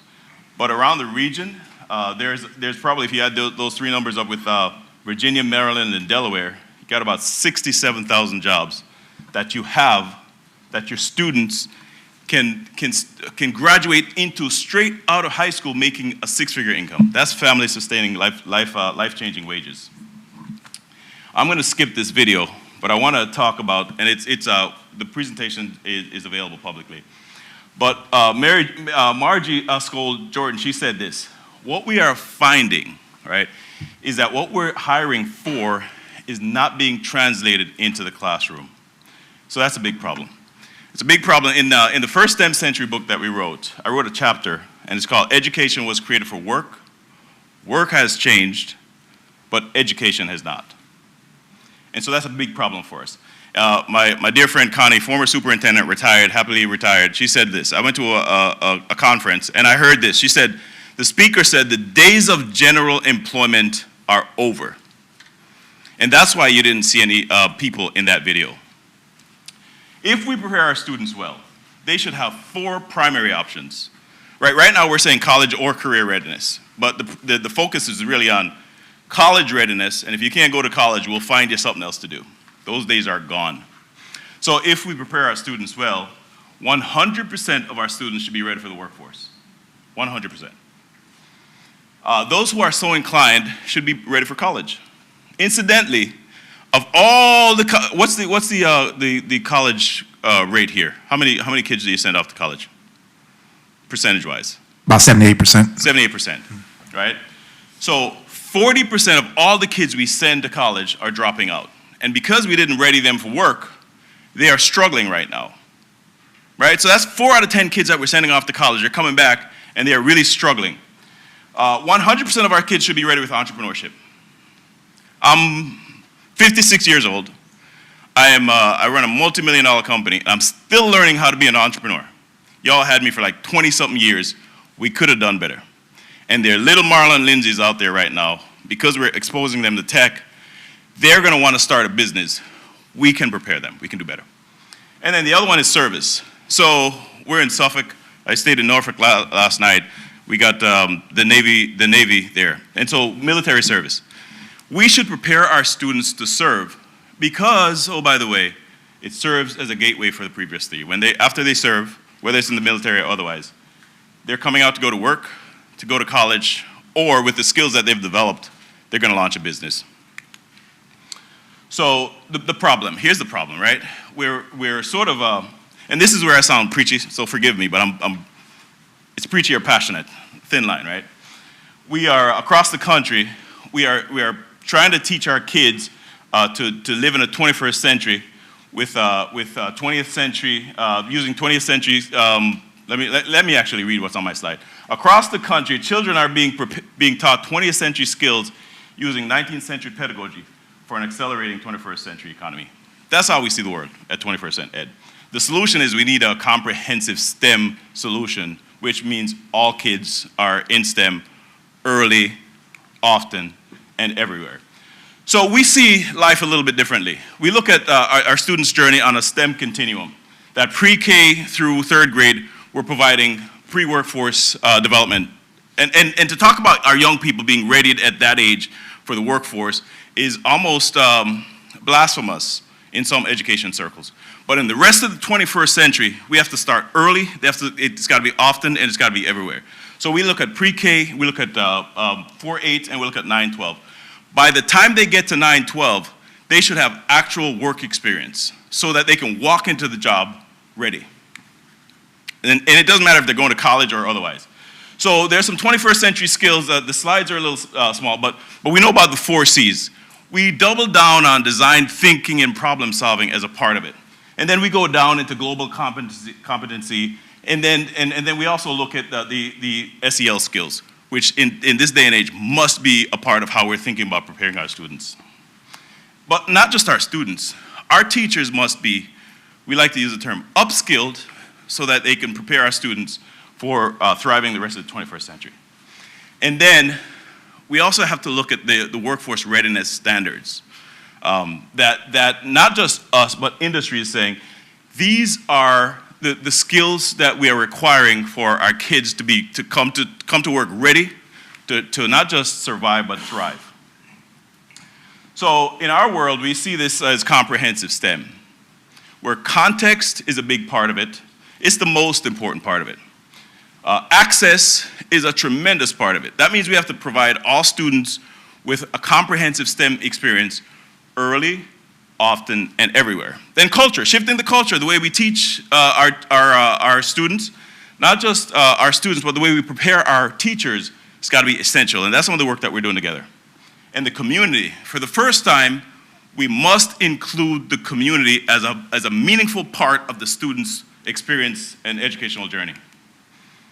So we see it like this. 21st century education system is about thought leadership, which you clearly have here in Suffolk. It's about ubiquitous access. That's making sure we count every one of our students and make sure they have multiple opportunities at developing the 21st century skills that they need to thrive right after high school. So that's early, often, everywhere, in school, after school, or out of school. 21st century learner skills, we talked about some of those, But the piece that's really, I think, is essential is making sure our educators are upskilled so that they can, when you get a 21st century learner, we must have a 21st century educator to keep pushing them as far and as fast as they can go. And then the community involvement is crucial to that work. So where must we start? Context. We often overlook the idea of explaining to our teachers, our students, our parents, our community, the essential importance of a 21st century education. It's different than it's been. So one of the ways we help our school districts do this work is to sort of garner the thought leadership that's in the district and in the community. And we do this through the STEM Century books. It's a future project that we'd like to do with Suffolk. Together, though, I think the real work that we partner with our school districts to do is to dive deep in ensuring that our school system and our students are ready. So the STEM Century book is a first of a kind. We've done this on a national and global basis, and we're actually not piloting, but we're launching our first district community-wide edition here in Suffolk, and we're excited to engage you in that. The STEM Century documentary, you have experts, and I see you with the NAPSI edition book. That's the work. That is the work that's so crucial to get all your experts, not just your educators, but your industry leaders, your teachers, your students, your parents, to talk about the work of STEM from their perspective and the need for it. One of the big things that we do is we customize professional development based on your needs. You very seldom find a company that's saying, all right, where are you? We know that you're doing some work. Where are the gaps? How can we help? How can we help with what we have? Or how can we help find things that we don't have to make sure that you're ready to prepare your students for the rest of the 21st century? And that leads to community involvement, more STEM experiences, and at the end of the day, the big thing is we must make sure our students have internships, job shadowing, career development options so that they are ready to thrive in the rest of the 21st century. So I'll stop here. So this work is not just about STEM, right? So when we talk about a comprehensive STEM education, we're really talking about the big work of, it's a 21st century education, right? That's the first thing. It's not just about education, but it's about a 21st century education. And in the rest of the 21st century, students must have their skills and talent developed in school so that they're ready to go after school. And if we're doing that, then it's about workforce development. And if it's about a 21st century education, skill and talent development, workforce development, then what we're really talking about is economic development. That's the conversation. I'm gonna leave you with this idea, with this video and close. Mr. Video, would you? So this is some work that we're doing in Bridgeport, Connecticut. 20,000 kids, the superintendent and the community invested in every single one of their students. And part of the work— So my name is Zachary Alves. I was the head teacher at the Lego robotics program here at ACES at Chase in Waterbury, Connecticut. I'm a physical education teacher, so this is a little bit out of my wheelhouse. Music's making him dance. I think words like engineering and science and mathematics could be a little intimidating for some people. I didn't even start the programming. We want our students to know that STEM deals with any subject that you'll choose to do later on in your life. So if you're not able to troubleshoot and know the basics of STEM, then it's going to be difficult to pursue careers that you want to pursue and advancing those careers. This isn't just come and build Legos. This is communication, collaboration, all those necessities in the 21st century. I think once they kind of have that clarity that, okay, we're going to mess up, like that's kind of what we're here to do, like messing up is part of success, that's when we saw a lot more success in the builds in the class as a whole.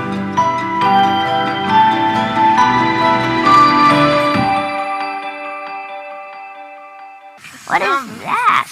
It's a therapy gun. A therapy gun? A muscle gun. I don't need no therapy. You have so many problems. I guess you do. You got problems. So what did you notice about that video?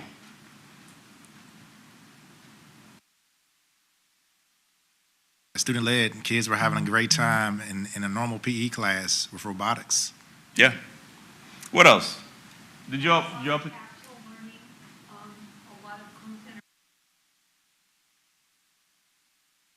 I don't know what you do for a living, but that sounds like my job, right?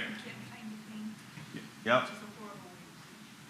So probably the piece that is often overlooked is what kind of teacher was that was upskilled to teach STEM? PE teacher. In the rest of the 21st century, all our teachers must teach STEM. It's not a hard lift. Did you hear him articulate what STEM is? He didn't sound like a PE teacher. He was talking about problem solving, all of these, the 4 C's, et cetera, et cetera. In the rest of the 21st century, particularly with the STEM teacher shortage and the teacher shortage in general, all of our teachers kind of have to go back to the way things were. All of our teachers are teaching everything. This integrative approach to education is what we need, and it's what you're doing here in Suffolk. So we're excited about working with you. We're excited about the partnership. I will say this, I can talk all night, but I will say this. Only 2.5% of the school districts across the country are doing this work. That's the education innovation cycle. 2.5%, then 13.5%. You are in it. So congratulations. We're excited to be working with you. I'm excited to leave the cold and come get some of your warm weather here in Utah. I don't know if we have time for questions, but that's it. First and foremost, I want to say thank you for giving us this grand opportunity to ensure our Suffolkians are globally competitive. In the words of the infamous Bob Dylan, he had a song, and I'm not going to sing it. Please don't. I know y'all want to hear me, but I'm not going to sing it tonight. He had a song named "The Times Are Changing."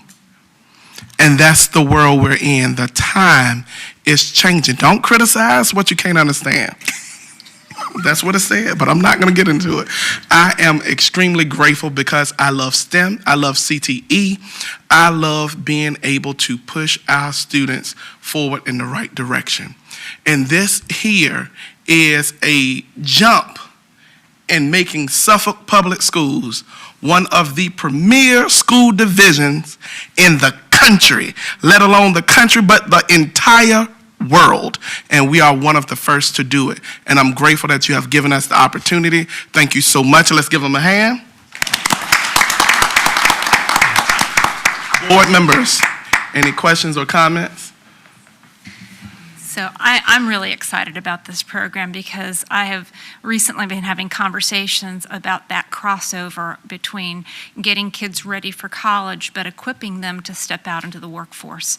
And this right here will equip them with that. It will give them the ability, to come out of high school with a very marketable skill. And if they choose to go into college at that point, they can. But if not, they can step right into the workforce and start becoming contributing members of our society. The statistics on the college dropout, that's pretty serious. That's actually happening, and I've read the research on that, and this right here is a great way to head this off at the pass. Let's equip our kids with skills that make them workforce ready and marketable. Any additional comments, board members? Okay, let's give them another hand because we're grateful for the opportunity.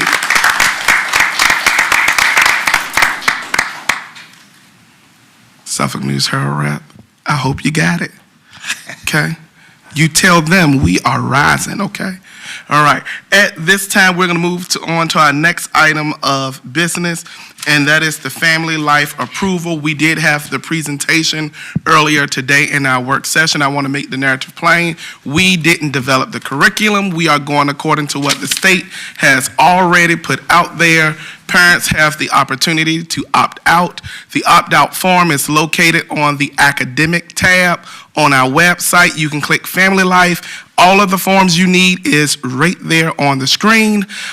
Teachers have been instructed in the event that a child asks a question that is not in line with curriculum to refer the child back to his or her parent or guardian. So this information has already been given at our work session. At this time, is there a motion to approve? Move to approve, Mr. Chairman. A second? Second. Motion has been made by Board Member Brooks Buck and second by Vice Chair Howell. At this time, Madam Clerk. Board members, please vote. Your devices are now working. Motion passed. Okay.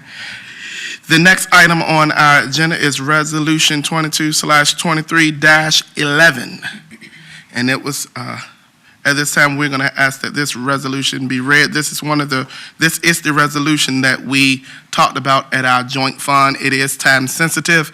We must get this in order to apply for that additional funding opportunity by tomorrow. Thank you, Mr. Riddick. That's exactly right. We also have Ms. Forsman here in case the board has any questions. As Mr. Riddick stated, this was discussed at the joint meeting. This is due tomorrow, and Ms. Forsman already has a plan that hopefully after the board approves, she will be going to central office tonight to send it over. And that will also mean a hard copy being sent tomorrow. So if there's any questions, Ms. Forsman is here, but this is part of the literary loan application. Are there any questions, board members? There being none, I will entertain a motion to approve. So moved. A second? Second. Motion that's been made by Vice Chair Howland, second by Board Member Jenkins. Madam Clerk? Board members, please vote. Motion passed. Okay. The next item on our agenda is Resolution 22/23-12, and this is a resolution between the school board of the City of Suffolk, Virginia, approving policy services agreement between VSBA and the Suffolk School Board. Do we have a motion to approve? Move to. Second. Motion has been made by Board Member Brooks Buck, second by Board Member Jenkins. Any questions, discussion? I have a question. Okay. Can you tell me, is this new or did we do this last year? Is this an annual? It's annual. Annual agreement? annual. Yes. Okay. Are there any additional questions? Madam Clerk? Board members, please vote.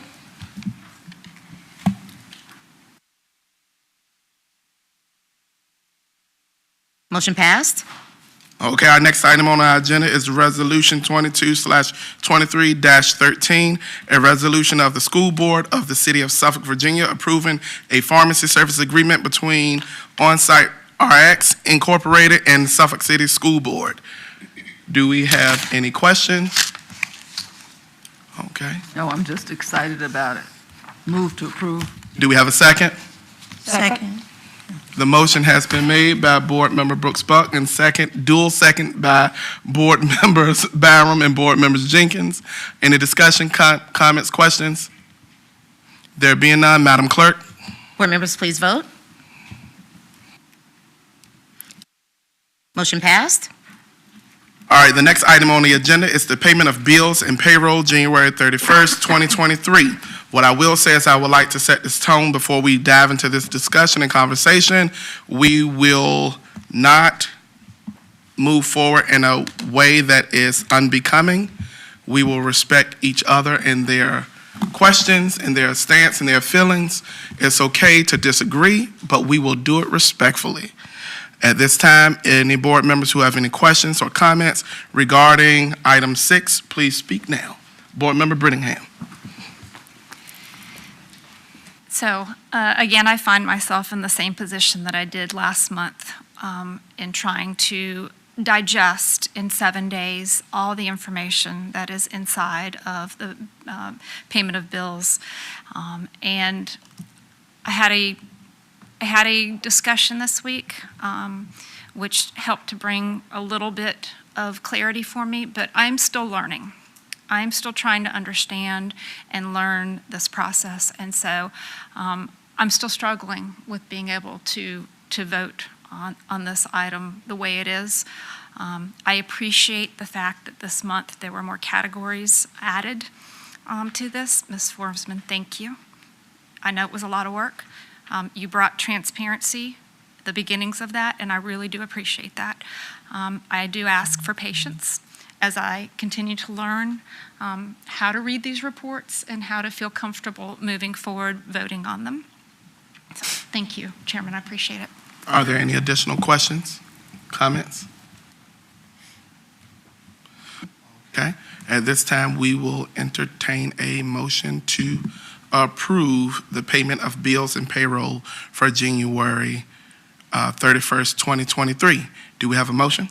So moved. Do we have a second? Second. The motion has been made by Board Member Brooks Buck and second by Board Member Byram. Any discussion? There being none, Madam Clerk.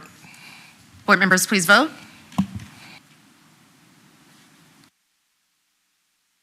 Motion passed. Thank you so much. At this time, the next item on the agenda is 2022-2023 electives in AP Textbook Adoption Committee. Board members, any questions or discussion? Yes, thank you, Mr. Chair. The reason why I wanted to have this removed from the consent agenda is because I had some questions in looking at this. If we are approving the committee for this, when I look at the information that was given to us, there are 10 members on the steering committee and 40 members, I believe, on the textbook adoption committee, 2 of whom are noted as parents, but all of the remaining ones, including the parents, actually are employed by the Suffolk Public School system. So my desire and my inquiry was regarding adding additional parents, citizens that are not connected with the school system to be a part of this process of approving this curriculum and these textbooks. So I don't know if it's an option where we could nominate people from our boroughs, or if there's a means by which we could try to gather additional citizens to be a part of this to make it a little more balanced and broad. But that would be my question, concern, and potential recommendation. At this time, what I'm going to do before I open the floor to board members, I'm going to ask of our staff, Dr. Gordon, one, to explain the process regarding the selection of the committee and the rationale behind it.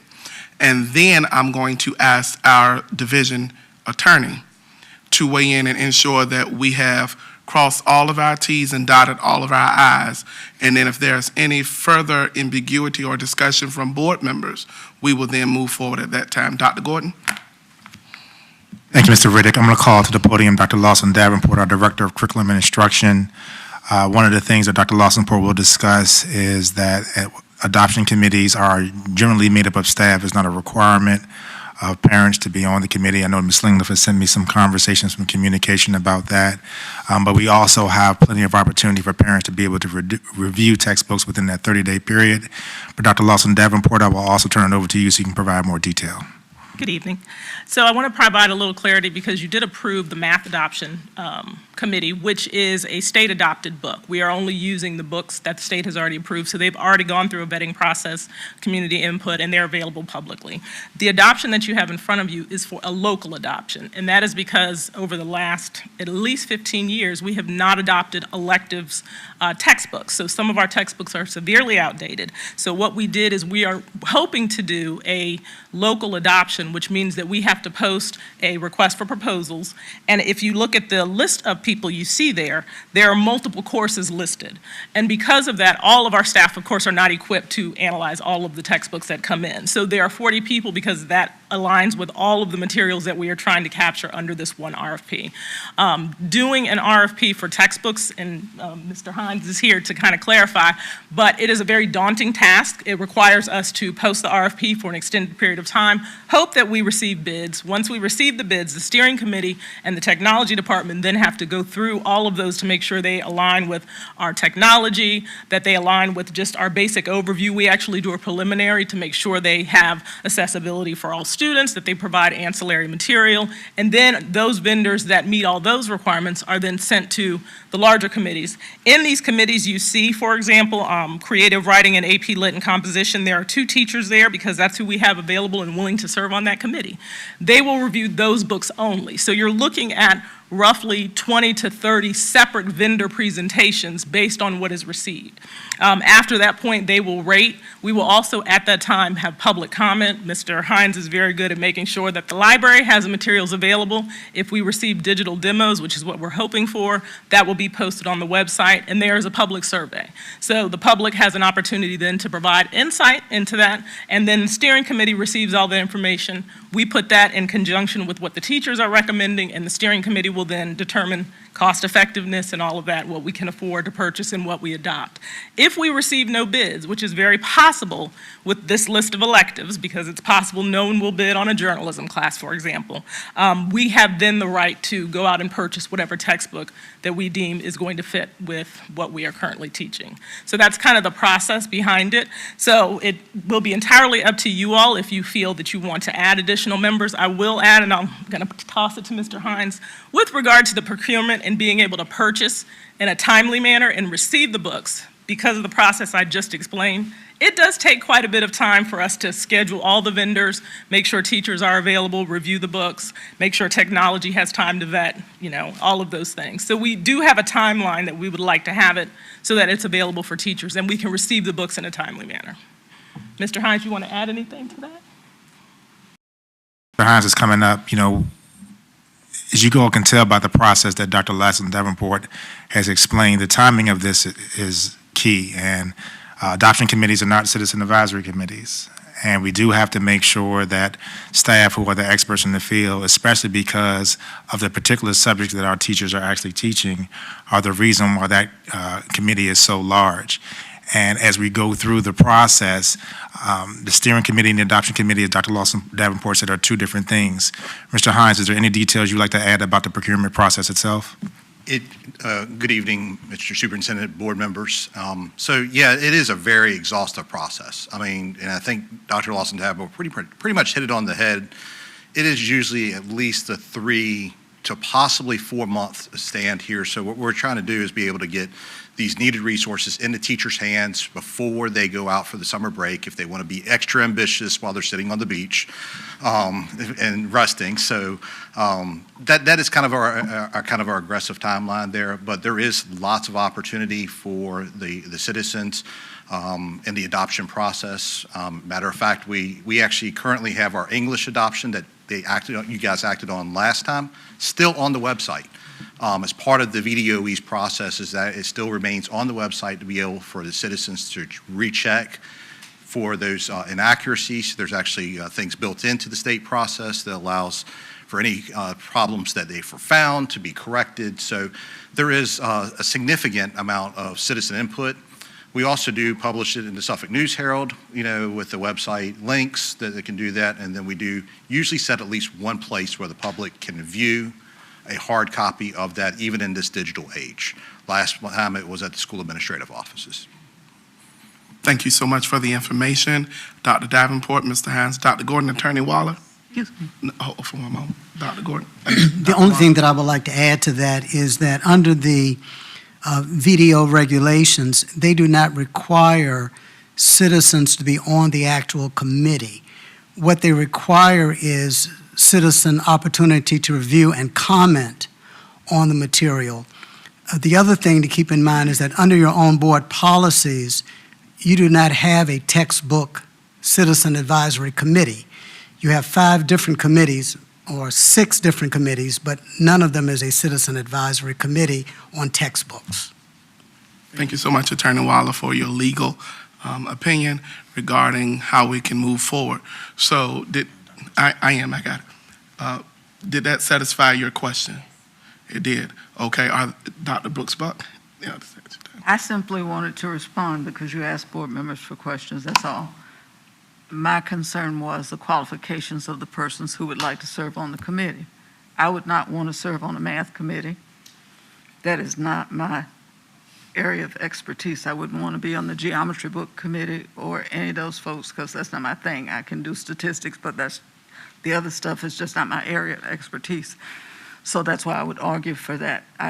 People can have input, they can have opinions, but they need qualifications if they're picking AP textbooks. And so it would seem that that would be the issue for me. A lot of people have opinions about what things ought to be, but my opinion is just that. The qualifications to serve on those kinds of selection committees should be in place if they're going to make decisions about what people learn.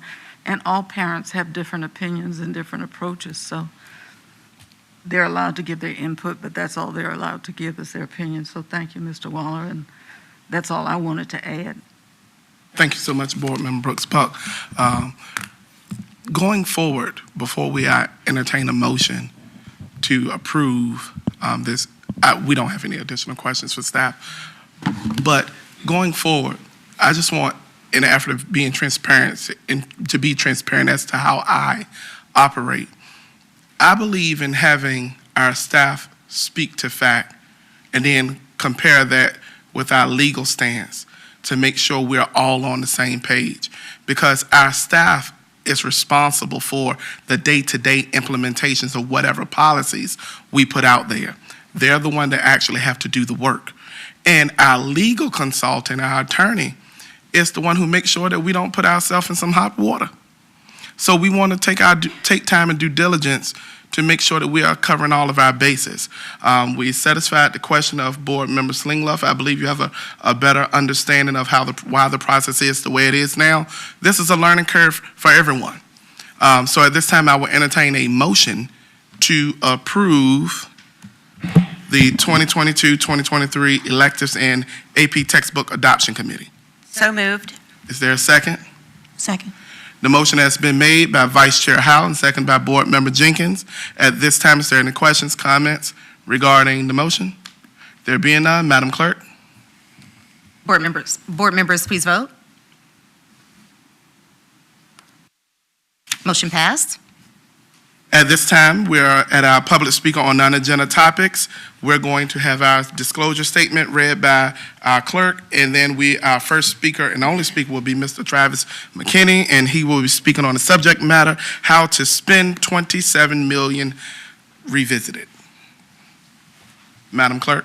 It is the intent of the school board to ensure that the affairs of the board be conducted in an open and orderly manner, that all persons desiring to address the board are afforded an opportunity to do so in the order in which they signed up to speak, that persons in attendance may observe and hear the proceedings of the board without distraction, and that the members of the board and board employees are able to transact the business of the board with minimal disruption. Any persons addressing the board shall, 1, confine their comments to matters germane to the business of the school board of the city of Suffolk. 2, refrain from words or statements which from their usual construction and common acceptance are construed as insults intend to incite violence or breach of the peace.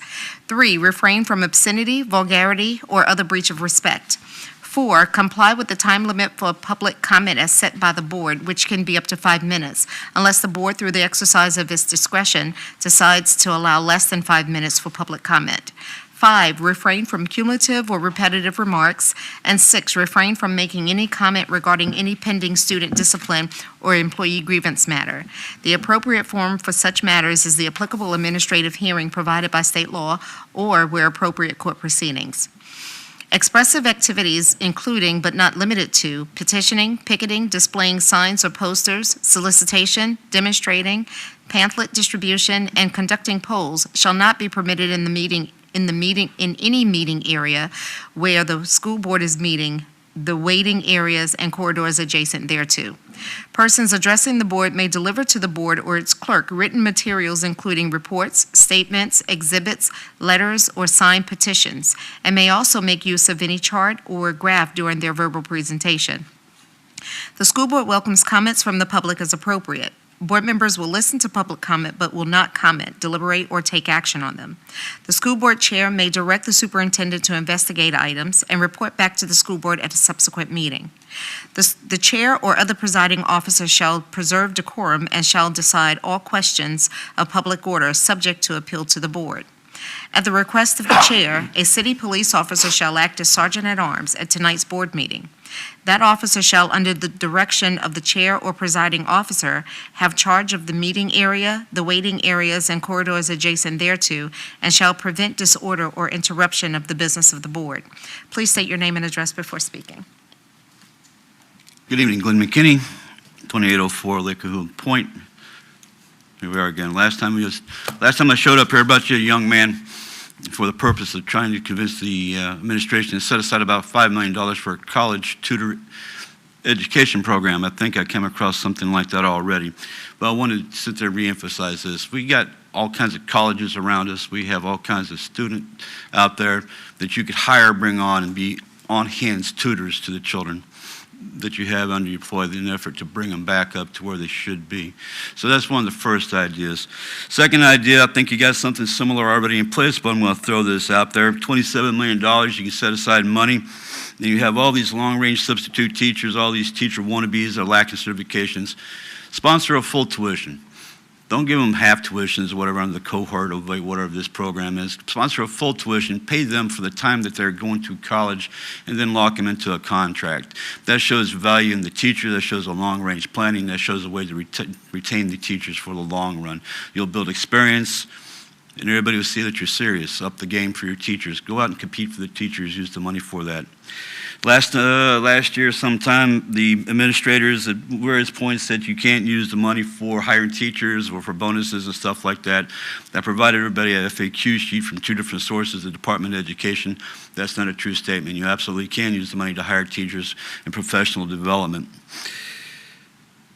Along the lines of other things, let's talk about incentivizing students to want to get back into the game. Now, listening to the STEM program, and there's one thing, and mind you, I'm kind of talking off the top of the head, so let me give you a quick insight. I actually hold a degree in electrical and electronic engineering. I work in electronic warfare, understanding the electromagnetic force maneuver in an electromagnetic contested environment. I'm pretty good at my job, and the reason why is because I still have intellectual curiosity. And this is the conversation that needs brought back into the game when we're talking about children. Children are naturally curious up to some point, probably around puberty, when all of a sudden they know everything. But none of the programs, anything in the written documentation I see anywhere in any of these programs that I see anywhere, does it stimulate a child's intellectual curiosity or make them want to go back and recapture that intellectual curiosity as to why. Allow the students to ask why. Allow your students to start competing. For example, last year, from February of last year to February of tonight, and I wrote them down,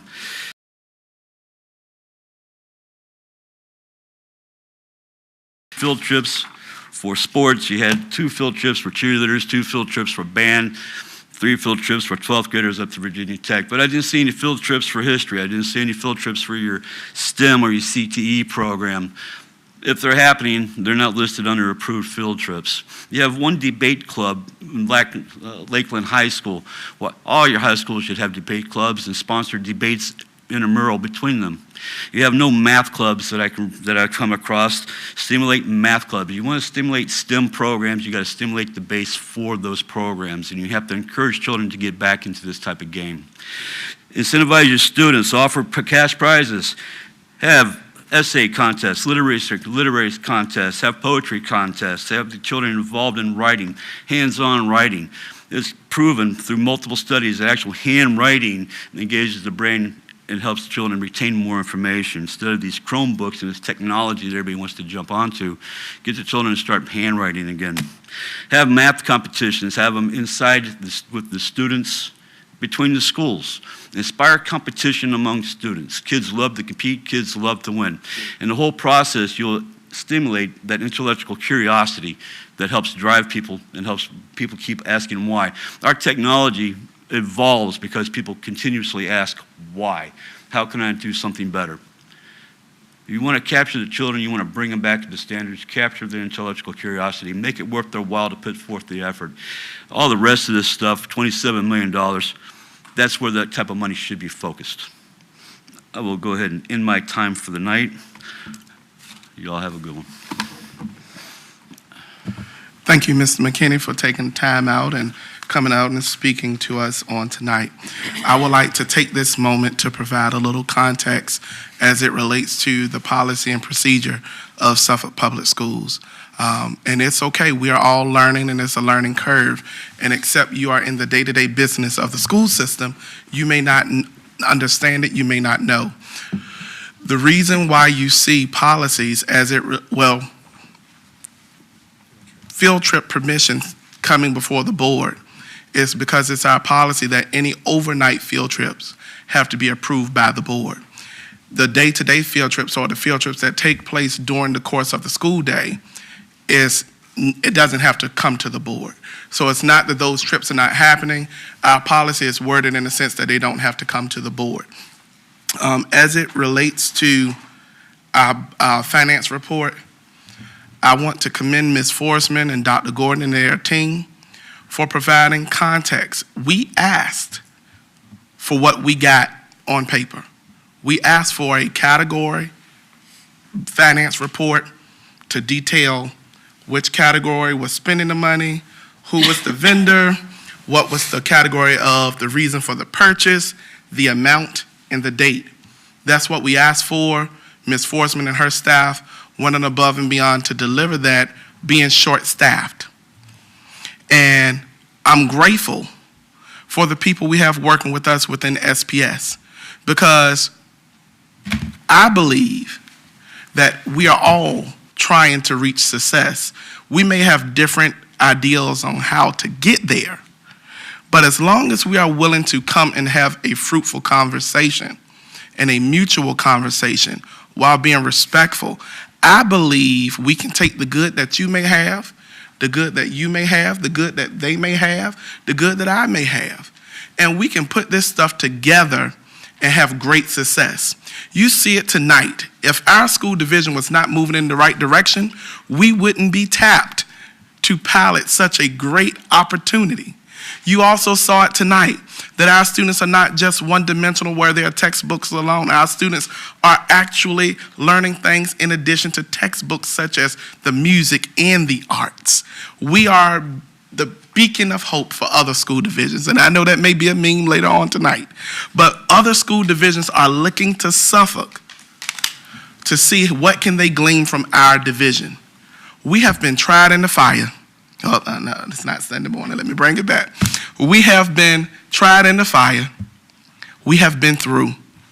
Dr. Gordon, board members, and staff have experienced a 4-year stint of turbulence. And we are going to move forward.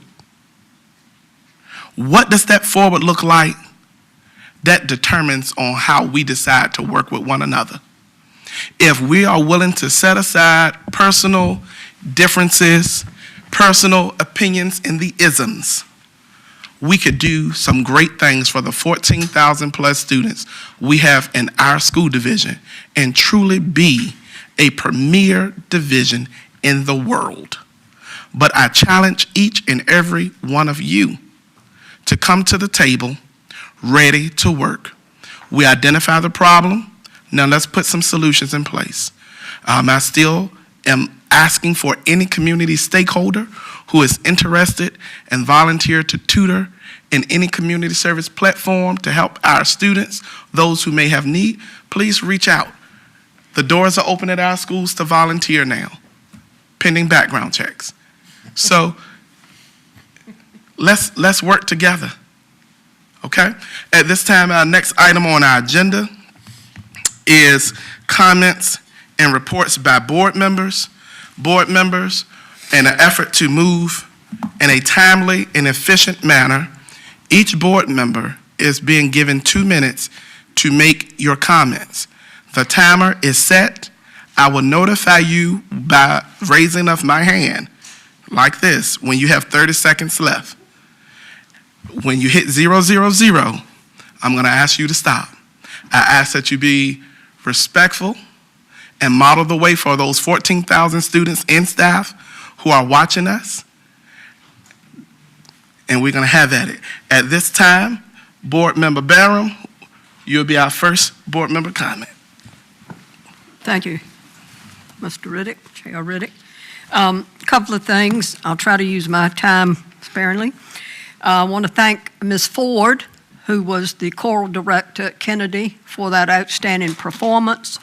I have watched Ms. Ford for many years. She's been in our school division. She started off at Booker T. Washington as an elementary chorus teacher and choral director, and now she's moved on to JFK. And she does an outstanding job, and her students, as Mr. Riddick said, have been spotlighted in many venues, and we're very proud of them, very proud of the work she's doing, and I commend her and her course. Those students were excellent. I want to thank Dr. Gordon and his staff. A few months ago, I asked for a report on the Saturday Academy, and I'm glad that he has followed through as usual as he always does, and with the help of Dr. Branch and others, has given us a wonderful insight into that program. If you do not understand it, I think you better understand it at this point. I also want to thank Dr. Gordon. When we hired him in 2019, we gave him a charge to bring new and inventive things to our school system, to put us a step above, to move us to the next level. I remember the conversations we had when I was chair. And he is fulfilling those duties, which I am so proud of him, and he knows him. I tell him this all the time. But the public needs to know that Dr. Gordon is a great asset to our school system. This STEM initiative is his brainchild, along with the gentleman that presented it in his company. But this is to move us to that next level, and we are moving there rapidly. This information that he shared with the automation and all that stuff and robotics and whatever, we saw, as Dr. Brooks Buck and I said, 3 years ago at VSBA, they presented a similar gentleman did and told us what was going to happen. And all of these things are already happening. And, you know, knowledge it used to be every 5 years, and now it's down to about 3 to 6 months. We're doubling. And we've got to keep up with the times. We've got to keep up with the times. Thank you so much, Dr. Gordon, for your staff and your insight. I want to congratulate the teachers who were in the spotlight. They are excellent. We have excellent employees. They are working relentlessly, and I don't want to only salute those people, but all of our teachers, all of our people that are in the trenches every day are doing an excellent job. I want to thank quickly Ms. Gardner and Ms. Johnson, our clerk and deputy clerk, who do an outstanding job. Ms. Gardner is a jewel. We stole her from Franklin, and she came back to Suffolk, and I hope she's willing to stay with us on board and does an excellent job. And Ms. Hicks Johnson has been with us for a long time, and she has always been very productive, and we appreciate you. Y'all go above and beyond the call of duty. Thank you so much. Thank you so much, I know I went Board on. Member Barham. Madam Clerk, in an effort to be fair to each board member, could you reset the timer to 3 minutes for each board member? It's hard to do. I understand, but I want to be respectful of our staff time because you've been out with us all day. And that's the reason why we're setting a time limit, because we want to give it's the subtle things. It doesn't always have to be money, but it's a small thing. Time is something we can't get back. At this time, we're going to have board member comments by Board Member Slingloff. Thank you. Well, I want to start out by saying that when you stop asking questions is when you stop learning. And so I want to thank my fellow board members and also the staff for allowing me to have a safe place to ask questions, because that's how I'm going to learn to be most effective and to be equipped in the job that I'm called to do, and I do take it very seriously. So particularly tonight, I'd like to thank Mrs. Davenport for your time at the podium, for answering the questions that I had and being so gracious with it and so thorough. I'm very, very much appreciative. And Mr. Hines, who is not here tonight, or who is, I don't see him sitting back there now, but also would you please pass that along to him. I am grateful because I feel more knowledgeable and more educated in this area, and that is very helpful. So it'll help going forward, and hopefully I won't have to come back around the same corner and the same bend again, but I am very grateful. Ms. Forsman and Dr. Gordon, I would also like to thank you as well. Last month, when I put the request out there to add additional things to the bills and payroll, I am very grateful for your taking that extra time and effort to do that and to accommodate that. Again, that is another opportunity that makes things a little more understandable, and that's very helpful. So tonight, the other things during the work session, the different presentations, those were very helpful as well. It was very enlightening to learn about the Saturday Academy and to hear about the other programs, the GAB, the Gifted Advisory Board, and the School Health Advisory Board. That was very helpful as well. So I'm just very grateful. I was enthralled with the STEM presentation tonight.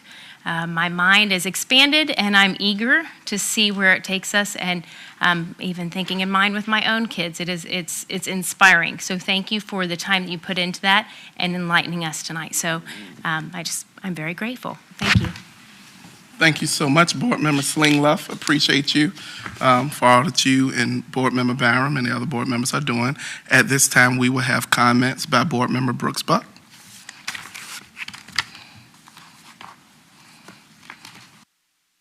Thank you.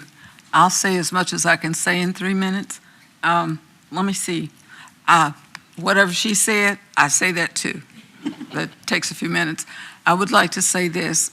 All board members who are sitting here have the opportunity to be reimbursed for their mileage when they're doing business for the board. I saw mine posted when details were asked for. I saw mine posted on Facebook with some comments. And while that kind of foolishness goes on, it gives ideas to some people who are not so savory and some very negative ideas, and they do some ugly things. So I would appreciate it if you know those people to say to them, don't do that. Everybody here gets reimbursed for their mileage. I'm no exception.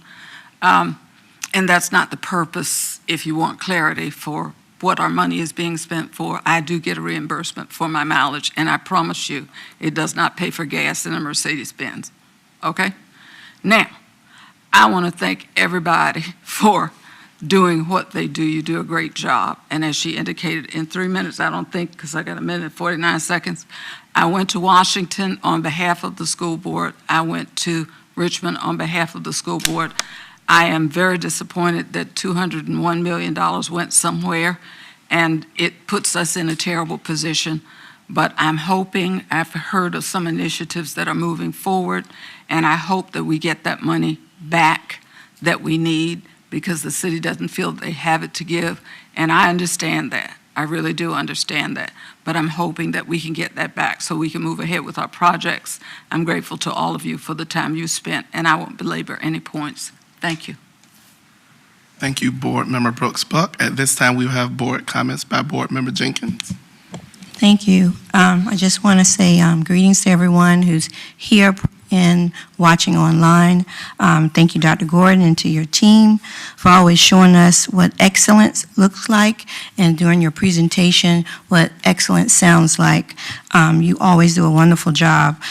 Thank you to the stars that came before us tonight and showed us their talents from John F. Kennedy Middle School.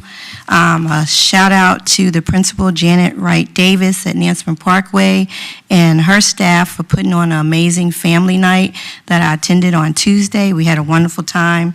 And I've been getting pictures and text messages from a particular student, Lachey, from Colonel Fred Cherry, who is at a dance at Colonel Fred Cherry tonight. And she says she's having a ball. And, I just want to thank the school administrators for giving the students the opportunity to have an outlet. It's a wonderful thing, and it's needed. Thank you to everyone, and congratulations to everyone that was honored tonight. We didn't just start putting out star students. As you can see, we've been doing it for a long time in Suffolk Public Schools, and I know we're going to continue with the new programs, because just like our chair said, we are setting the bar for other districts, for other states all over, and I'm glad to be a part of it. Thank you. Happy Valentine's Day if I don't see you, and have a great night. Thank you so much, Board Member Jenkins. At this time, we will have board member comments by Board Member Brittingham. So I had the opportunity to go to the Capitol Conference at the end of last month, and went through some new board member training, which was really valuable. But while I was there, I also had an opportunity to go watch some things on Capitol Hill. One of the things I want to do is give thanks to Emily Brewer and Nathaniel Hurt and the Brewer staff, because they allowed me to go and watch a committee meeting there. And then I was also allowed to go and watch the House of Representatives that morning. And so very enlightening, really really exciting to be able to do that. One of the things that was happening while I was there was that we found out that shortfall of $201.6 million.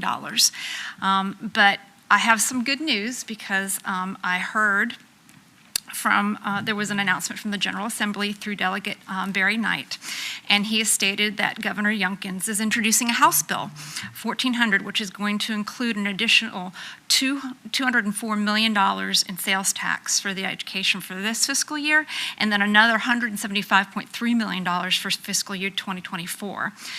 Neither one of those were anticipated for the school divisions, which is really great news.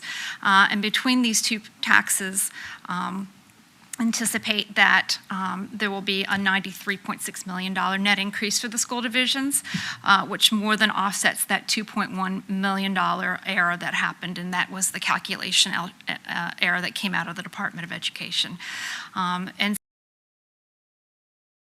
moving forward in the next 2 fiscal years, it looks like House Bill 1400 is really going to help us cover that mistake that happened, and should put us at ease a little bit, knowing that this year there aren't going to be any cuts, and potentially if our tax revenue for sales tax goes what they projected, we won't have any tax cuts for the budget in 2024. So after I attended those legislative sessions, I went to the new board member training, and one of the things that I gleaned initially from there was a quote that they gave at the beginning that said that board governance concerned school financing pertains to, and this is a quote from the VSBA, sound fiscal and financial management is the cornerstone of an effective educational program, and today's economic climate requires increased accountability for both school administrators as well as school board members. As such, school finance policies and practices should be developed and implemented to promote transparency and engender public trust. 3 areas that I learned with school board is that, we deal with hiring and the evaluation of the superintendent, approval of division policy, and then we work with the division's budget. It also states that school board members should develop a general practical knowledge and understanding of school finances, management practices, and should ensure that the school division's finances remain solvent, and that the school board plays an integral role in setting the tone and creating the culture for sound fiscal stewardship. So there was a lot of information that was brought to me during that training, but realizing, that there are a lot of moving parts here and a lot of things as a board member that I was able to glean from that training. So I appreciate that very much. I look forward to serving, and God bless you guys, and have a great evening. Thank you so much, Board Member Brittingham. At this time, we will have comments by Vice Chair, Board Member Howe. Good evening. Gosh, I don't like going second to last because I feel like everything's already been said and I have to regroup what was in my head with 3 minutes to do it. I'm going to congratulate the Warrior athletes first because that school's in my borough, and that is also where I graduated from. So I'm especially proud. Congrats to the teachers that were spotlighted. Thank you for the work that you do. Thank you, Jessica Joyner, for your creativity and design. I was just tickled when I saw the water tumbler with the mascots of the schools in my borough on it. So I'm very thankful for that gift. Mr. McKinney, thank you for showing up consistently, for asking questions, and for bringing solutions. I see progress in general around me. And maybe it's because I have a special ed background, so I'm used to looking for micro gains versus big achievements or great big successes or obvious things that people can measure very easily. But I think that communication and professionalism and humility and grace are driving some good things here. I think that there are 7 different opinions on the board, and then factor in the staff. Dr. Gordon, Attorney Waller, everybody has different perspectives.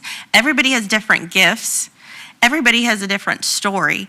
And as long as we are all walking towards the middle, I think we're also going to be walking forward.